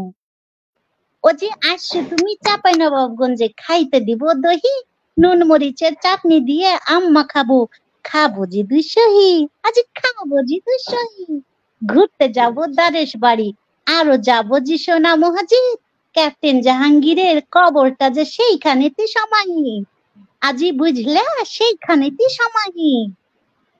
চম্পক থেকে চাপাই হইল কহবজি চম্পাবাইয়ের কাহানি, গৌড় রাজার গল্প কহবজি, ছিল তার ঘে কয়টা যে রানী, আজি কহব তার ঘে কয়টা যে রানী। ওজি আসিও চাঁপাইনবাবগঞ্জে, খাইতে দিব দহি, নুন মরিচের চাটনি দিয়ে আম মাখাবো, খাবো জি 200। আজি খাবো জি 200। চমৎকার। আমার আজকের তৎক্ষণাৎ আমাদের লেখা এই মাত্র আমি লিখলাম আমার চাঁপাইনবাবগঞ্জে। সেই কারণে প্রত্যেকটা জেলাই প্রত্যেকের কাছেই আমাদের শ্রেষ্ঠ, প্রত্যেকটা জেলাই আমাদের প্রত্যেকের কাছেই শ্রেষ্ঠ। আমার জেলা আমার কাছে, তোমার জেলা তোমার কাছে। তোমাদেরকে সবাইকে ধন্যবাদ। তোমাদের সাথে আমি উপস্থিত হতে পেরে আমি নিজেকেও গর্বিত মনে করছি। ধন্যবাদ সবাইকে আমার। আসসালামু আলাইকুম। ধন্যবাদ। প্রিয় দর্শক, আপনারা যারা দেখছেন এবং আমাদের ছাত্রছাত্রীরা, কোমলমতি শিক্ষার্থীরা আমাদের সাথে যুক্ত রয়েছেন, সৈয়দা রুবিনা হক আমাদের সাথে কথা বলছিলেন বিশেষ অতিথি এবং সম্মানিত বিচারক হিসাবে। আমি চলে যাচ্ছি আজকের আমাদের কবি নাসরিন ইসলাম সেহেলি আপু, আপনার মধ্য থেকে আমরা কথা শোনার পরে সম্মানিত প্রধান অতিথির কাছে চলে যাব। আপনি আপনার স্টার্ট করেন। ধন্যবাদ। আজকে সম্মানিত অতিথিবৃন্দ, দাদা রয়েছেন, প্রমাণিক দা, আমি অনেক খুশি যে দাদার সাথে আমার দেখা হলো, সাক্ষাৎ হলো। আপনার চমৎকার ভালো লেগেছে, কবিতা সহ সবকিছু। আর মডারেটর সাহেব, আপনার প্রতি আমার আন্তরিক অভিনন্দন। আপনি চমৎকার চমৎকার বিষয় সিলেকশন করেন এবং আমাদের পরবর্তী প্রজন্মকে মানে সঠিক দিক নির্দেশনার জন্য যে উদ্যোগগুলো নিচ্ছেন, সত্যি আমি গর্বিত যে আমার বাড়ি বরিশাল, ধান নদী খালে তিনি বরিশাল। আমি অনেকেই বলেছি কবি শহীদ ভাইয়ের মতো যদি আপনারাও মানে এরকম ইনিশিয়েটিভ নেন এলাকা ভিত্তিক। আমার ছোট ছোট মামুনিদের বলবো, মামুনি বলবো, তারা উভয় দলই প্রাণান্তকর চেষ্টা করেছেন মানে হার জিতের লড়াইয়ে মানে জেতার জন্য। এটা আমাকে অনেক অনেক আপ্লুত করেছে, অনেক ভাবিয়ে তুলেছে। সমৃদ্ধ ভাবনায় হার জিত থাকবেই, তবে আমি মনে করি যে সিলেটের যারা রয়েছেন তারা তাদের প্রাকৃতিক সৌন্দর্যটা মানে বিধাতা, সেটা তারা এখনো সংরক্ষণ করতে পেরেছেন, তাদের সেই মানসিকতা আছে, এই জন্য তাদের ধন্যবাদ। আর আমাদের ওই আর এক পক্ষ যে আছে ঠাকুরগাঁয়ে, মামুনদেরও অনেক অনেক ধন্যবাদ। তারা অনেক সুন্দর সাবলীল ভাষায় ওদের সাথে মানে চেষ্টা করেছেন তাদের সৌন্দর্যটা তুলে ধরার। তবে এখানে আমি একটা কথাই বলবো, সৌন্দর্য, প্রাকৃতিক সৌন্দর্য এটা বিধাতার দান, কিন্তু এখানে সংরক্ষণের ক্ষেত্রে আমাদের অবদান অবশ্যই আছে, এটা কিন্তু একটা ইতিবাচক। পাশাপাশি আমাদের এলাকার এলাকার যে মানবিক অবস্থা সেগুলোর ভিতরেও কিন্তু আচার আচরণ শিষ্টাচার মানবিক অবস্থা শত প্রতিকূলতার ভিতরেও আমাদের জীবন যদি বেঁচে থাকার যে নৈতিকতা বিবেক এগুলো সবকিছু মিলিয়ে আমার মনে হয় আমার দৃষ্টিতে এটা বিচার হবে। ঠিক আছে, তাহলে আমি বলবো যে চুনারুঘাট বা ট্যাকের ঘাট চুনারুঘাট ওরা যথাসাধ্য চেষ্টা করেছে সাবলীল ভাষায় তুলে ধরার জন্য। এখানে ওদের আরো একটু স্ট্রং হতে হবে, মনে হয় ওরা একটু ভয় পেয়ে গিয়েছে আমার কাছে মনে হয়েছে সাবলীল ভাষায় তুলে ধরার জন্য, যেটা এই সে বালিয়া ডাঙ্গা ওরা কিন্তু ভয় পায় না। আমি কিন্তু শুরুতেই বলেছিলাম যে আমরা এমন কেউ না, তোমাদের ভয় পেতে হবে না, স্বাভাবিক ভাষায় তোমরা বলে ফেলো। আমার কাছে অনেক স্মার্ট মনে হয়েছে বালিয়া ডাঙ্গাকে, প্রতিটা সদস্যের কথাগুলো। আর এখানে কিন্তু যে সীমান্ত কিন্তু অনেক স্পষ্টবাদী। আপু আমি আরেকটা কথা বলি, আমাদের সুনামগঞ্জের মানুষ যারা আছে এর একটা যুদ্ধ করতে হয়, আপনাদের সাথে কথা বলতে গিয়ে বিশাল বড় একটা যুদ্ধের মধ্যে নামতে হয়, কারণ আমাদের ভাষা আপনাদের ভাষার চেয়ে অনেক আলাদা। সুতরাং সেখানের মধ্যে আমিও অনেক বেলায় চলে আসে আমার মাতৃভাষা, এই হিসাবে তারা অনেক চেষ্টা করতে হয়, অনেক যুদ্ধ করতে। জি, আমি সেটা বলতেছি না, আমি বলতেছি ওদের ভিতরে একটু দ্বিধাদ্বন্দ্ব কাজ করতেছিল। ওরা অনেক স্পষ্টবাদী, যেমন সীমান্ত ধর ও কিন্তু খুব ভালো বলেছে, কিন্তু মাঝে মাঝে ওদের তিনজনের ভিতরে একটু থমকে যাওয়া একটা ভাব ছিল, হয়তোবা পিছন থেকে কেউ ইন্টারাপ্ট করতেছিল, এরকম একটা বিষয় ছিল। ওরা যদি নিজের মতো করে বলতে থাকতো তাহলে এই সমস্যাটা হতো না আমার কাছে মনে হচ্ছে। তবে উভয় পক্ষকেই ধন্যবাদ যে এই বয়সে এই সময়ে আমি কোথাও যাইনি, একমাত্র খেলাধুলা করা ছাড়া কারোর সাথে কথাই বলিনি। এখন তো আমি অনেক কথা বলি, অনেক কথা লিখি। আমি মাঝে মাঝে আশ্চর্য হয়ে যাই যে 40 বছর পর আমার মুখ থেকে কথা ফুটলো। আর তোমরা এই বয়সে যে এত কিছু ধ্যান জ্ঞান আহরণ করো, এটা আমরা চাই যে ভবিষ্যতে তোমরা ভবিষ্যৎ প্রজন্মের হালটা তোমরাই ধরো, ভবিষ্যৎ দেশ শাসন তোমরাই করো। ধন্যবাদ।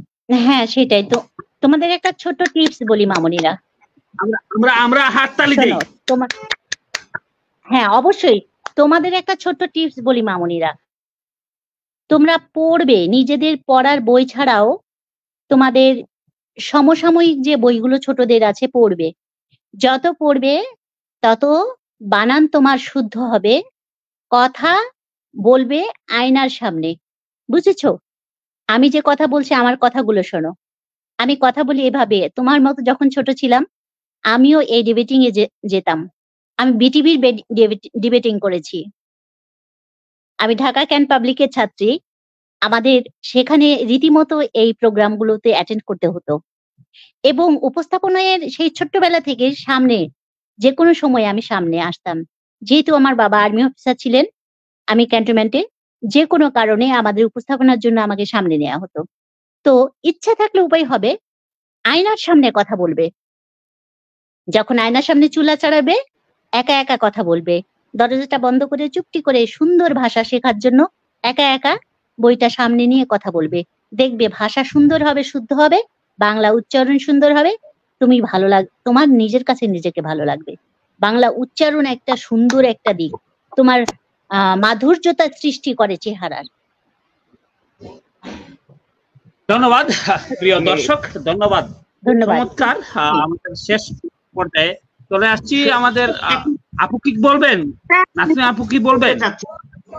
হ্যাঁ, আসলে ওদের ভাষায় ওরা কথা বলতেছে, এটা নিয়ে সমস্যা না, সমস্যা হলো ওরা বারবার ধাক্কা খাচ্ছে, এই ধাক্কাটা যেন পরবর্তীতে না খায়।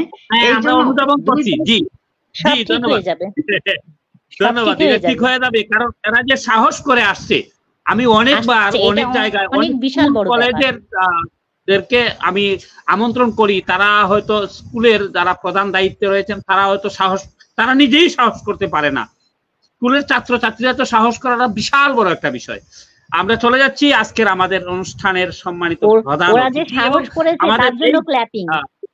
প্রধান অতিথি অ্যাডভোকেট গোবিন্দ চন্দ্র প্রণামিক দাদা, হিন্দু মহাজোট নেতা এবং আমার অতি কাছের একজন মানুষ, যিনি সাদা মাথা জীবন চলাফেরা করেন। দাদা, আপনার কাছে আসছি আমাদের ছাত্র ছাত্রীদের উদ্দেশ্যে কিছু বলবেন। প্রথমে আপনার কথাই বলি যে আপনি এমন একটি উপস্থাপনা শুরু করেছেন যেটা শুধু জাতি গঠন তা না, এই বাংলাদেশের রাষ্ট্রের একটা মানে উন্নতির একটা বড় শিখরে আহরণ করার জন্য একটা মানে সিঁড়ি তৈরি করছেন। কারণটা হলো যে আমাদের এখন শিক্ষার অবক্ষয় চলছে। সেই অবস্থার মধ্যে যখন এই বিতর্ক প্রতিযোগিতাটা শুরু হয়, তখন দুটো জিনিস, দুই পক্ষ লড়াই করার জন্য মানসিক প্রস্তুতি নেয়, দুই পক্ষ লেখাপড়া করে, দুই পক্ষ তথ্য সংগ্রহ করার চেষ্টা করে এবং চেষ্টা করে যে সর্বতোভাবে নিজেকে শ্রেষ্ঠত্ব বানানোর চেষ্টা করে আর কি। তো আজকে সৌন্দর্য কিন্তু শুধুমাত্র প্রতিটি পৃথিবীর মানে প্রকৃতির প্রতিটি জিনিসই সুন্দর। আপনার ধানের ক্ষেতে যেমন ফড়িং যখন উড়ে বেড়ায় সেটাও যেমন একটা সৌন্দর্য আছে কবির কাছে, আমাদের দুইজন কবি আছেন সেখানে। আমের মুকুলে যখন মৌমাছি ঘুরে বেড়ায় সেটার মধ্যেও একটা সৌন্দর্য লুকিয়ে আছে, তার মধ্যেও অনেক কিছু আছে। আবার সেই ঝর্ণা যেখানে পড়ে সেই ঝর্ণার মধ্যেও সৌন্দর্য আছে। কিন্তু এই সৌন্দর্যটাকে খুঁজে বের করাটা হলো মূল বিষয়। সেখানে মানুষ যারা যে পর্যটক বিভিন্ন ক্ষেত্রে যায়, সেটা হচ্ছে যে একঘেয়েমি অবস্থায়, যেমন গ্রামের মানুষ ঢাকা দেখতে চায়, আবার ঢাকার মানুষ যদি গ্রামের মাঠ পায় মানে ধান ক্ষেত পায় তো সে একেবারে হয়ে যায়, মনে হয় যে আমি সারাটা জীবন যদি এই ধান ক্ষেতের পাশে মানে কুড়িয়ে ঘর করে থাকতে পারতাম। এই যে মানসিকতাটা, ঠিক এই মানসিকতাটা কেন হয়? মানুষ তার বিপরীত এবং অন্যরকম একটা জিনিস দেখতে চায় এবং সেই জিনিসগুলো, সেই সৌন্দর্য এই করা কি বলে খুঁজে বের করার আপনি একটা খুব ভালো একটা পন্থা বের করেছেন। এবং এই যে আজকে যে সমস্ত মামনিরা এবং আমাদের ছেলেরা যে অংশগ্রহণ করেছে, দেখেন চাকরির ভাইবা দিতে গেলে জড়তা এসে যায়, কথা বলতে পারে না, অনেক ভালো জানে, অনেক ভালো জ্ঞানী, অল ফার্স্ট ক্লাস A+, কিন্তু শুধুমাত্র এই জড়তার কারণে, ভয় ভীতির কারণে মানে ভাইবা দিতে গিয়ে আটকে যায়। এদের জন্য একটা মহা উপকার। ওই জন্যই টিপসটা দিলাম ওদেরকে আমি। এবং ধরেন আগামীতে এরাই মানে কোনো টিওনো হবে, এরাই কোনো শিক্ষা অফিসার হবে। একটা স্কুলে গেছে, তাকে একটু মানে ছাত্রছাত্রীদের উদ্দেশ্যে বক্তব্য দিতে বলছে যে মানে কোনোদিন শেখে নাই, জানে নাই। ধরেন আমার কথাই বলেন, আমাকে যদি এখন থেকে 10 বছর আগে কেউ বলতো যে আপনি যে একটা স্কুলে দুটো কথা বলে আসেন, আমি বলতে পারতাম না। তো ওরা যে এই যে আপনি তাদেরকে প্রশিক্ষিত হিসেবে একটা সুনাগরিক হিসেবে গড়ে তুলছেন, এটা কিন্তু বাংলাদেশে একটা ইতিহাস তৈরি হবে এবং বাংলাদেশের ভিত্তি মজবুত হবে। আমি চাইবো যে আপনার এই যে প্রোগ্রামটা এটা সারা বছর ধরে চলুক এবং মানে বিভিন্ন স্কুলকে আপনি নিয়ে আসেন এবং দেখবেন যে যারা অংশগ্রহণ করছে তারা তো প্রশিক্ষিত হয়ে উঠছে, যারা শুনছে তারাও কিন্তু প্রশিক্ষিত হয়ে উঠবে। যেমন ধরেন আমার এখানে একটু জানার দরকার, এখানে কিন্তু রিফাত আক্তার রিয়া কিন্তু সাবলীল গতিতে খুব সুন্দরভাবে উপস্থাপনা করেছে, কিন্তু আবার নন্দিনী সরকার কিন্তু তথ্যে বেশি, কিন্তু ওনার পাশে একটা লোক মানে একজন কথা বলছিল। এই কথা বলাটা ঠিক না, দরকার হলে পরে আস্তে করে কলমে লিখে তথ্যগুলো তাকে দিতে হতো। এই জিনিসগুলো এইগুলো আস্তে আস্তে জানতে হবে, সে শিখবে, মানে তথ্যে তাই না? তো সেই বিষয়গুলো তো আমরা যে জিনিসটা চাই যে আপনি অত্যন্ত চমৎকার একটা করেছেন, এর মধ্যে সৃষ্টিশীলতার বিকাশ হবে, মানুষের মেধা, এই যে ছাত্রছাত্রীর মেধা ক্ষুরোদার হবে, বিদ্যা চর্চার একটা অভ্যাস গড়ে উঠতেছে, তারপর চিন্তাশীলতার যে বিকাশ, সেই বিকাশ মানে তৈরি হবে। এবং এই যে ক্রস এক জেলার থেকে আর এক জেলার ছেলে মেয়েদের সঙ্গে কিন্তু একটা ভ্রাতৃত্ব বোধ গড়ে ওঠে, যে আমার সঙ্গে তার সঙ্গে একসঙ্গে উপস্থাপনা করেছি, একসঙ্গে নিজের মধ্যে একটা গর্ববোধ হয় যে আমি চাঁপাইনবাবগঞ্জের আজকে কবি, উনি চাঁপাইনবাবগঞ্জের ভাষাটা আমি শুনলাম, খুব ভালো লাগতেছিল চমৎকার ভাবে। আবার বরিশালের আমাদের আপা যেটা বলছেন যে ধান নদী খাল আমরা ছোটবেলা পড়েছি, তো ওনার সঙ্গে পরিচিতি হয়ে এই যে সবার সঙ্গে, সব জেলার মানুষের সঙ্গে মানুষের একটা মানে ভ্রাতৃত্ববোধ, মানুষের মধ্যে একটা সম্পর্ক গড়ে তোলা, মানে সবকিছু মিলিয়েই মানে আমরা যদি এক জেলার বাইরে না যাই তাহলে অনেক কিছুই কিন্তু আমাদের অজানা থাকে।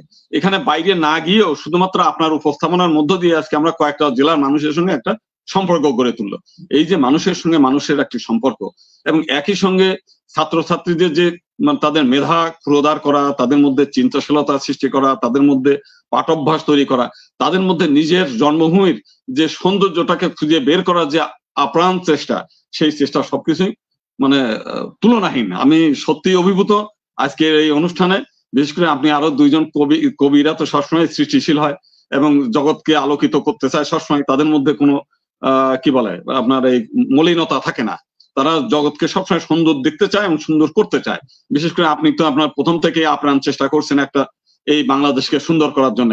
তো আপনার অতীতের সমস্ত কর্মকাণ্ড চেয়ে এই প্রোগ্রামটা আপনি মারা যাবেন, যাওয়ার পরেও শত শত বছর ধরে আপনার এই প্রোগ্রামের যে প্রচেষ্টাটা এটা কিন্তু অব্যাহত থাকবে, মানুষের মধ্য দিয়ে আপনি বেঁচে থাকবেন এই প্রোগ্রাম। আমি চাইবো যে আপনি এই প্রোগ্রাম চিরকাল অব্যাহত, যতদিন বাঁচেন এই প্রোগ্রামটা অব্যাহত রাখেন।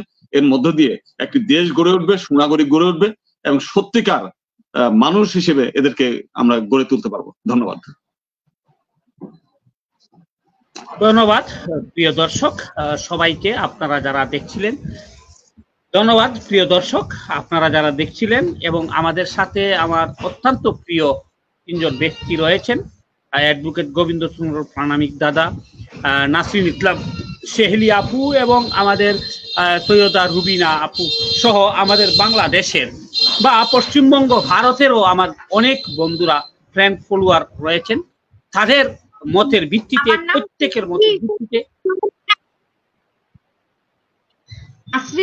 প্রত্যেকের মতের ভিত্তিতে জি শেলি জি প্রত্যেকের মতের ভিত্তিতে আমাদের এই দেশে আমাদের এই আর আমাদের অনলাইনের যুগে আমরা একটি যে বিতর্ক প্রতিক্রিয়া করে থাকছি।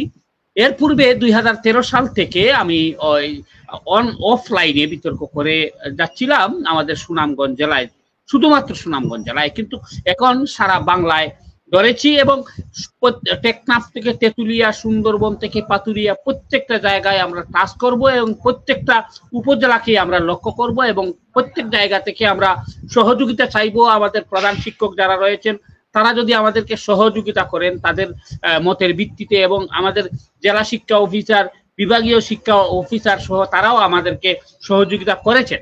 তো আমি লক্ষ্য করে বলবো আমাদের গোবিন্দচন্দ্র প্রাণামিক দাদা তিনি যে কথাগুলি বলছেন, হ্যাঁ আমরা বেঁচে থাকবো কয়দিন, আজকে থেকে আর না 30 বছর বেঁচে থাকলাম, এরপরে আর থাকবো না, কিন্তু আমাদের জাতিকে আমি কি দিয়ে গেলাম, মূল লক্ষ্য হচ্ছে এটাই। আমরা কিন্তু ছোট্টবেলায় পড়েছি এই যে ইস্ট ইন্ডিয়া কোম্পানি যে দেশ শাসন করেছিল, আমাদের এই দেশ যখন যারা আমাদের এই দেশকে আক্রমণ করেছিল বা ইস্ট ইন্ডিয়া কোম্পানির এই যে বরলাট সহ বিভিন্ন মানুষগুলি, যারা গোসটি সহ অন্যান্য যারা এই দেশের কুখ্যাত বা বিখ্যাত যে মানুষগুলি, সেই মানুষগুলিকেও আমরা চিনি। সেই 1757 সাল থেকে যদি আপনি ইতিহাস খুঁজেন, 1757 পর থেকে আমাদের এই যে প্রায় 190 বছর ব্রিটিশে শাসন করলো, 22 বছর শাসন করলো পাকিস্তান, এবং আমাদের বাংলাদেশ এখন শাসন অবস্থায় যে জায়গায় রয়েছি। এর পূর্বে যদি আমরা মুঘলের দিকে তাকাইতে 400 বছর, এখানের প্রত্যেকটা জায়গায় যদি আমরা লক্ষ্য করি সুখ্যাত এবং কুখ্যাতির জায়গা থেকে আমরা সুখ্যাতির জায়গায় অবস্থান করব, আমরা এই দেশের সুনাগরিক অবস্থা করব। আমাদের এখানের মধ্যে একজন বিতার্কিক বলছিলেন, হ্যাঁ সুন্দর জায়গা হলেই শুধু সুন্দর নয়, তার মন মানসিকতা সুন্দর করতে হবে। হ্যাঁ আমরা অনেক কবিরাই রয়েছি, আমরা সুদ খাই, ঘুষ খাই, জুয়া খেলি, তাস খেলি, বিভিন্ন রকম বিভিন্ন অপকর্ম করি, আবার জাতিকে দেখাই যে আমি ভালো লেখি, কিন্তু না, তার মন মানসিকতা ভালো করতে হবে, পরবর্তীতে তার অবস্থায় সে যাইতে হবে। আমি প্রত্যেক কবি সাহিত্যিকের দিকে লক্ষ্য করব এবং আপনারা আমাকে সহযোগিতা করবেন। আমি অবশ্যই আমার যতটুকু চেষ্টা করি ততটুকু চেষ্টার মধ্যে থেকে আপনি যদি বলেন তাহলে আমার এলাকার যে স্কুল আছে আমি হেড স্যারের সাথে কথা বলতে পারি। জি, প্রত্যেককে সহযোগিতা চাইবো এবং আপনারা সহযোগিতা করবেন অবশ্যই। আমাদের শত সন্তান সাত করে দুলিমাকি সারা গান গায়, বড় গৌরবের মাথা উঁচু করে মানুষ হইতে চায়। সেই ছোট্টবেলায় একটা কবিতা শুনছিলাম, শেষের 2টা লাইনের আমি এই কথাটা বললাম। তবে আমাদের ছাত্রছাত্রীদেরকে যদি বড় করতে হয়, আমরা যদি বড় হতে চাই, তাহলে আমাদের ছাত্রছাত্রীদেরকে বড় করতে হবে, এটা আমাদের মাথায় রাখতে হবে। আমরা একটি কবিতার ভাষায় যদি বলি, যেমন কুকা ঘুমালো পাড়া জুড়ালো বর্গি এলো দেশে, বুলবুলিতে ধান খেয়েছে কাজ না দিবে কিসে, ধান ফুরালো ফান ফুরালো কাজনার উপায় কি, আর কটা 300 বুর করো রসুন বুনেছি, ধনিয়া পিঁয়াজ ফসে গেছে সরিষার কেটে জল, খরা বন্যায় নিয়ে গেল এইবারের ফসল, ধানের গুলা সালের জুলি সবই এখন খালি, সবার গায়ে চিরা কাপড় শত শত তালি। এই কথাগুলি যদি আমরা লক্ষ্য করি, সেই মানে 1800 সালের কথা, সেই দিকে যদি লক্ষ্য করি তাহলে আমাদের হৃদয়ে কম্পন শুরু হয়ে যায়। আসলে যারা এই ভাষাগুলি বুঝবে না তারা হয়তো কম্পন হবে না, কিন্তু যারা এই ভাষাগুলি বুঝবে তাদের হৃদয়ে কম্পন হয়ে যায়। আমি এই দিকে লক্ষ্য করেই আমি প্রত্যেকটা জেলার ছাত্র ছাত্রীদেরকে আহ্বান করছি, এবং তোমরা যারা রয়েছো তোমাদেরকে 3টা বিতর্কের পরে আমরা অনলাইনে আমরা আমাদের মাধ্যম থেকে, আমাদের এই সংগঠনের মাধ্যম থেকে একটি সনদ দিয়ে দেব। এই সনদটা অবশ্যই তোমাদের ভবিষ্যতে কাজে লাগবে। হ্যাঁ, তোমরা এই যে আমাদের দাদা বলছিলেন যে, বা আমাদের শেলি আপা বলছিলেন, বা আমাদের রুবিনা আপা বলছিলেন যে তোমাদের ভিতরে ভয় রাখবে না, জড়তা রাখবে না, জড়তা দূর করার লক্ষ্যেই আমাদের এই কাজ। আমি সবাইকে ধন্যবাদ জানাই, এবং তোমাদের প্রধান শিক্ষকের কাছে অবশ্যই আমাদের এই প্যানেলের যারা রয়েছেন তাদের পক্ষ থেকে তোমাদের প্রধান শিক্ষক, তোমাদের অভিভাবককে সালাম দিবে যে আমরা এই উদ্যোগ নিয়েছি তোমাদেরকে এগিয়ে নেওয়ার লক্ষ্যে। রুবিনা আপু কি বলবেন? আপনাকে আমার অসংখ্য ধন্যবাদ এরকম একটা প্রোগ্রাম করার জন্য। অ্যাজ এ টিচার হিসাবে আমি খুব গর্বিত। মনে হচ্ছে যে আমি ঠিক আমার ক্লাসেই, আমি আমার শ্রেণীকক্ষেই আমি আছি। এতক্ষণ থেকে তাই মনে হচ্ছিল যে ওরা আমার শিক্ষার্থী আর আমি ওদের টিচার, এবং আমি ক্লাসেই বসে আছি, ঠিক ওদের বক্তব্যগুলো শুনছিলাম। আমার সাথে তোমরা পরিচিত হলে আমার 4টি বই আমি শুধু দেখাতে চাই। আমার এটি একটি একক বই, 12 ফরমার ইংরেজিতে অনুবাদ করেছি। এই বইটি 2022-এর বই মেলায় অনেক বড় একটা উৎসব হয়েছিল। বর্তমানে দেশে এবং দেশের বাইরে এই বইটি সমাদৃত। চলছে আমার নীলের ছোঁয়া উপন্যাস, 4টি বই দেখাবো প্লিজ। নীলের ছোঁয়া উপন্যাস, এটি আমার বাড়ির নামও আছে। জল জোছনায় জ্যোৎস্না, এটা আমার সুনামগঞ্জকে নিয়ে লেখা আছে। চেতনায় বঙ্গবন্ধু, সাথে আছে 56টি যৌথ কাব্য, এবং আমি 11 বছর থেকেই প্রকাশনায় এসেছি বিভিন্ন ভাবে। যখন আমি 11 বছর বয়স, 8 বছর বয়স থেকে লিখছি। সবার সাথে পরিচয় হয়ে ভালো লাগলো। আপু, আপনি আমার সাথে জয়েন হবেন, আমি খুশি হব জয়েন হলে। আমার আইডি সৈয়দা রুবিনা, আর পেজ হচ্ছে রাইটার সৈয়দা রুবিনা। ধন্যবাদ। দাদা, আপনিও 30 সেকেন্ড সময়। ধন্যবাদ নাসরিন আপু, 30 সেকেন্ড সময় আপনার। 30 সেকেন্ড সময়। আচ্ছা নাসরিন আপু, আপনার 30 সেকেন্ড সময়। তো সুন্দর একটা ভবিষ্যৎ প্রজন্মকে সঠিক পথে আনয়নের জন্য এটা একটা শক্তিশালী একটা ভিত্তি। সম্রাট নেপোলিয়ন বলেছে যে আমাকে একটা শিক্ষিত মা দাও, আমি তোমাদের একটা শিক্ষিত জাতি দেব। তাহলে আমাদের ভবিষ্যৎ প্রজন্মের হাতে আমরা বিশ্বটাকেই রেখে যেতে চাই। আমি লেখালেখি করি 20 বছর, 2003 সাল থেকে। দাদা, আমি কিন্তু দাউদুর রহমান মিনা স্যারের আন্ডারে আছি।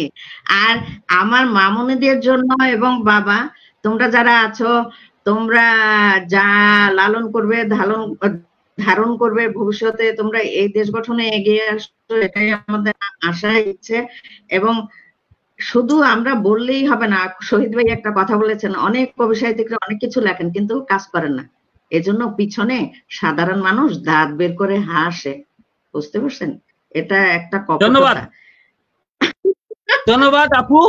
আমাদের বিপক্ষ দলের আমাদের যে বালিয়াডাঙ্গা উচ্চ বিদ্যালয়ের শিক্ষার্থী, তার মধ্যে তৃতীয় বক্তা, 30 সেকেন্ড। বালিয়াডাঙ্গা সরকারি উচ্চ বিদ্যালয়ের তৃতীয় বক্তা, 30 সেকেন্ড অনুভূতি প্রকাশ করার জন্য।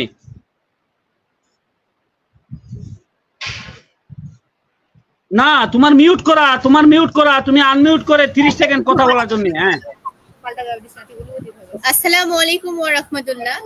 সর্বপ্রথমেই আমি নিজেকে আজকে ধন্য মনে করছি এরকম একটি আয়োজন করার জন্য, যেখানে আমি এই অনুষ্ঠানে অংশগ্রহণ করে এরকম কিছু ব্যক্তির সাথে পরিচয় হয়েছি যারা আমাদের কাছে অপরিচিতই রয়ে গিয়েছিলেন। তাদের সুবলীল ভাষা, তাদের দেওয়া আমাদের অনুপ্রেরণামূলক বক্তব্য, আমাদের ভবিষ্যৎ প্রজন্মের তাদের যে চিন্তাধারা, সেটি আমাকে ধন্য করেছে। আমি ধন্যবাদ জানাতে চাই আমাদের দুই ম্যাডাম এবং স্যার পরিচালনা। বিপক্ষ দলের বন্ধুদের জন্য আমার রইল প্রাণ ভরা ভালোবাসা। আর আমার জন্য সকলে দোয়া করবেন, আমার দলের জন্য দোয়া করবেন, যেন আমরাও আপনাদের মতো একটা স্থানে যেতে পারি এবং গর্ববোধ করে বলতে পারি আমরা বাংলাদেশি, আমরা আজকে করে দেখিয়েছি। আমাদের দেশকে সমৃদ্ধি করে আপনাদের জন্য আমি নাম উজ্জ্বল করতে পারি, এর জন্য আমার জন্য দোয়া রাখবেন। এর জন্য আমি এই বলে আমি আমার সংক্ষিপ্ত বক্তব্য শেষ করলাম। সকলের জন্য রইল আমার সালাম। আসসালামু আলাইকুম। ধন্যবাদ রিফাত আক্তার রিয়াকে তার সুন্দর চমৎকার বক্তব্য প্রদান করার জন্য। সন্দীপা রানী সেন বিপক্ষ দলের সন্দীপা রানী সেন।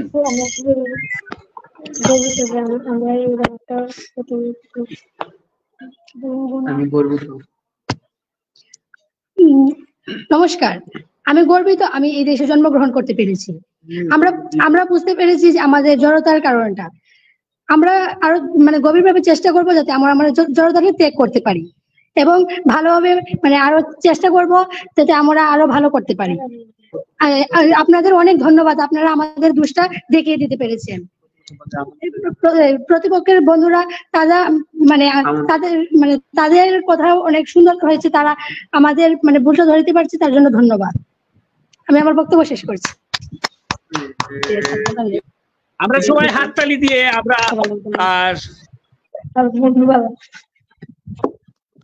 দিয়ে আপনি শেষ করবেন। জি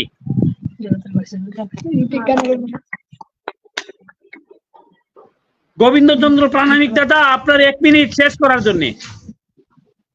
না সত্যি যে কথাটা আমরা বলছিলাম যে ছাত্রছাত্রীরা না, আমরা কিন্তু ভুল ধরানোর জন্য সেটা না, তোমরা কিন্তু ভালো করেছো। বিশেষ করে সীমান্ত দত্ত অত্যন্ত চমৎকার বক্তব্য দিয়েছে, নন্দিনী খুব ভালো তথ্য উপস্থাপন করেছে, কিন্তু ওই পাশের থেকে কথা বললে পরে জিনিসটা একটু ওই দৃষ্টিকটু হয়। আমরা বলছিলাম যে কথাটা তুমি বলবা, প্রয়োজন হলে আরেকজন লিখে দেবে, তথ্যটা কাগজে লিখে দেবে। তো এই হলো বিষয়টা। তাছাড়া তোমাদের উজ্জ্বল ভবিষ্যৎ এখান থেকেই গড়ে উঠবে। এইভাবে তোমরা আরো যেখানে যেখানে বিতর্ক প্রতিযোগিতা থাকে সেখানে থাকবা, এবং তোমাদের উপস্থাপনা কিন্তু দুই পক্ষেরই চমৎকার, এবং দুই পক্ষই যে ওই নিজেদের এলাকার সৌন্দর্য খুঁজে বের করার জন্য আপ্রাণ চেষ্টা করেছো। আমাদের রবীন্দ্রনাথ কিন্তু এই কথাটাই বলছে যে একটি ধানের শিশির উপরে একটি শিশির বিন্দু, একটা শিশির বিন্দুটাও কিন্তু একটা সৌন্দর্যের মাপকাঠি। যে কারণেই কেউ কিন্তু নিজের জন্মস্থানটাকে ছোট করবা না, নিজের জন্মস্থানের সৌন্দর্যগুলো খুঁজে বের করা, এমনকি নিজের ব্যক্তি জীবনেও প্রত্যেকটি মানুষের নিজস্ব কিন্তু একটা নিজস্বতা আছে, নিজস্ব একটা সৌন্দর্য আছে। এই সৌন্দর্যের বিকাশটাও তোমাদের করতে হবে। তো সবকিছু মিলেই তোমাদের ভবিষ্যৎ উজ্জ্বল হোক, এবং তোমরা যেন ভবিষ্যতে এই দেশের সুশাসক হিসেবে গড়ে তোলো। তোমরাই এই দেশকে তোমাদের দ্বারা পরিচালিত হোক, এইটা আমরা চাই। এবং তোমরা আগামী দিনে এই দেশ গঠনে তোমরাও আজকে যেমন আমাদের কবি শহীদ মিয়া যে উপস্থাপনা করলেন, ভবিষ্যতে তোমরা আগামী দিনে পরবর্তী প্রজন্মদের তোমরা শিক্ষা দিবে, তোমরা তাদের মধ্যে বিতর্ক প্রতিযোগিতা করবে, তোমরা জ্ঞানের, এবং শুধু তাই না, নিজেরা আজকে যে চর্চাগুলো এখানে হলো সে তোমরা নিজেদের স্কুলের মধ্যে আবার এই বিতর্ক প্রতিযোগিতা তোমরা আয়োজন করবা, তোমরা নিজেদের মধ্যে চর্চা করবা, এই কাজগুলো তোমাদের মধ্যে করতে হবে। তাহলে হবে কি, যে প্রত্যেকের জ্ঞানের পরিধিটা বাড়বে এবং বই পড়ার প্রতি একটা আগ্রহ জন্মাবে, জ্ঞান অন্বেষণের একটা চিন্তাটা জাগবে, সৃষ্টিশীলতা যেটা বলে, সেই জিনিসগুলোর প্রতিও তোমাদের একটা আকর্ষণ জাগবে। এই জিনিসগুলো তোমাদের করা দরকার। তোমাদের উজ্জ্বল ভবিষ্যৎ কামনা করি। এমনকি কবি শহীদ যে আমাদের মিয়া ভাই আমাদেরকে যে পথ প্রদর্শক, উনি তো বাংলাদেশের ভোরের পাখি, পথ প্রদর্শক, এইটা অব্যাহত থাকুক, এটা আমরা কামনা করি। ধন্যবাদ। ধন্যবাদ প্রিয় দর্শক, আপনারা যারা দেখছিলেন, আল্লাহ সবাইকে ভালো রাখুক। আমরা আগামী আরেকটি বিষয় নিয়ে আপনাদের সামনে নিয়ে আসবো। এবং এখানের মধ্যে আমাদের বালিয়াডাঙ্গা সরকারি বালিকা উচ্চ বিদ্যালয় এবং টেকেরঘাট চুনাভাতর উচ্চ বিদ্যালয় প্রত্যেককে অভিনন্দন। পরবর্তী আরেকটি বিষয় আপনাদেরকে দিয়ে দেব এবং আপনাদের টিচারদের প্রতি আমার সালাম এবং অভিভাবকের প্রতি সালাম জানিয়ে বিদায় নিলাম। আল্লাহ সবাইকে ভালো রাখুক সেই প্রত্যাশা রেখে আমার যথারীতি 3টার সময় আরেকটি প্রোগ্রাম রয়েছে, সেই জায়গা থেকে আসসালামু আলাইকুম ওয়া রাহমাতুল্লাহি ওয়া বারাকাতুহু। আসসালামু আলাইকুম সবাই।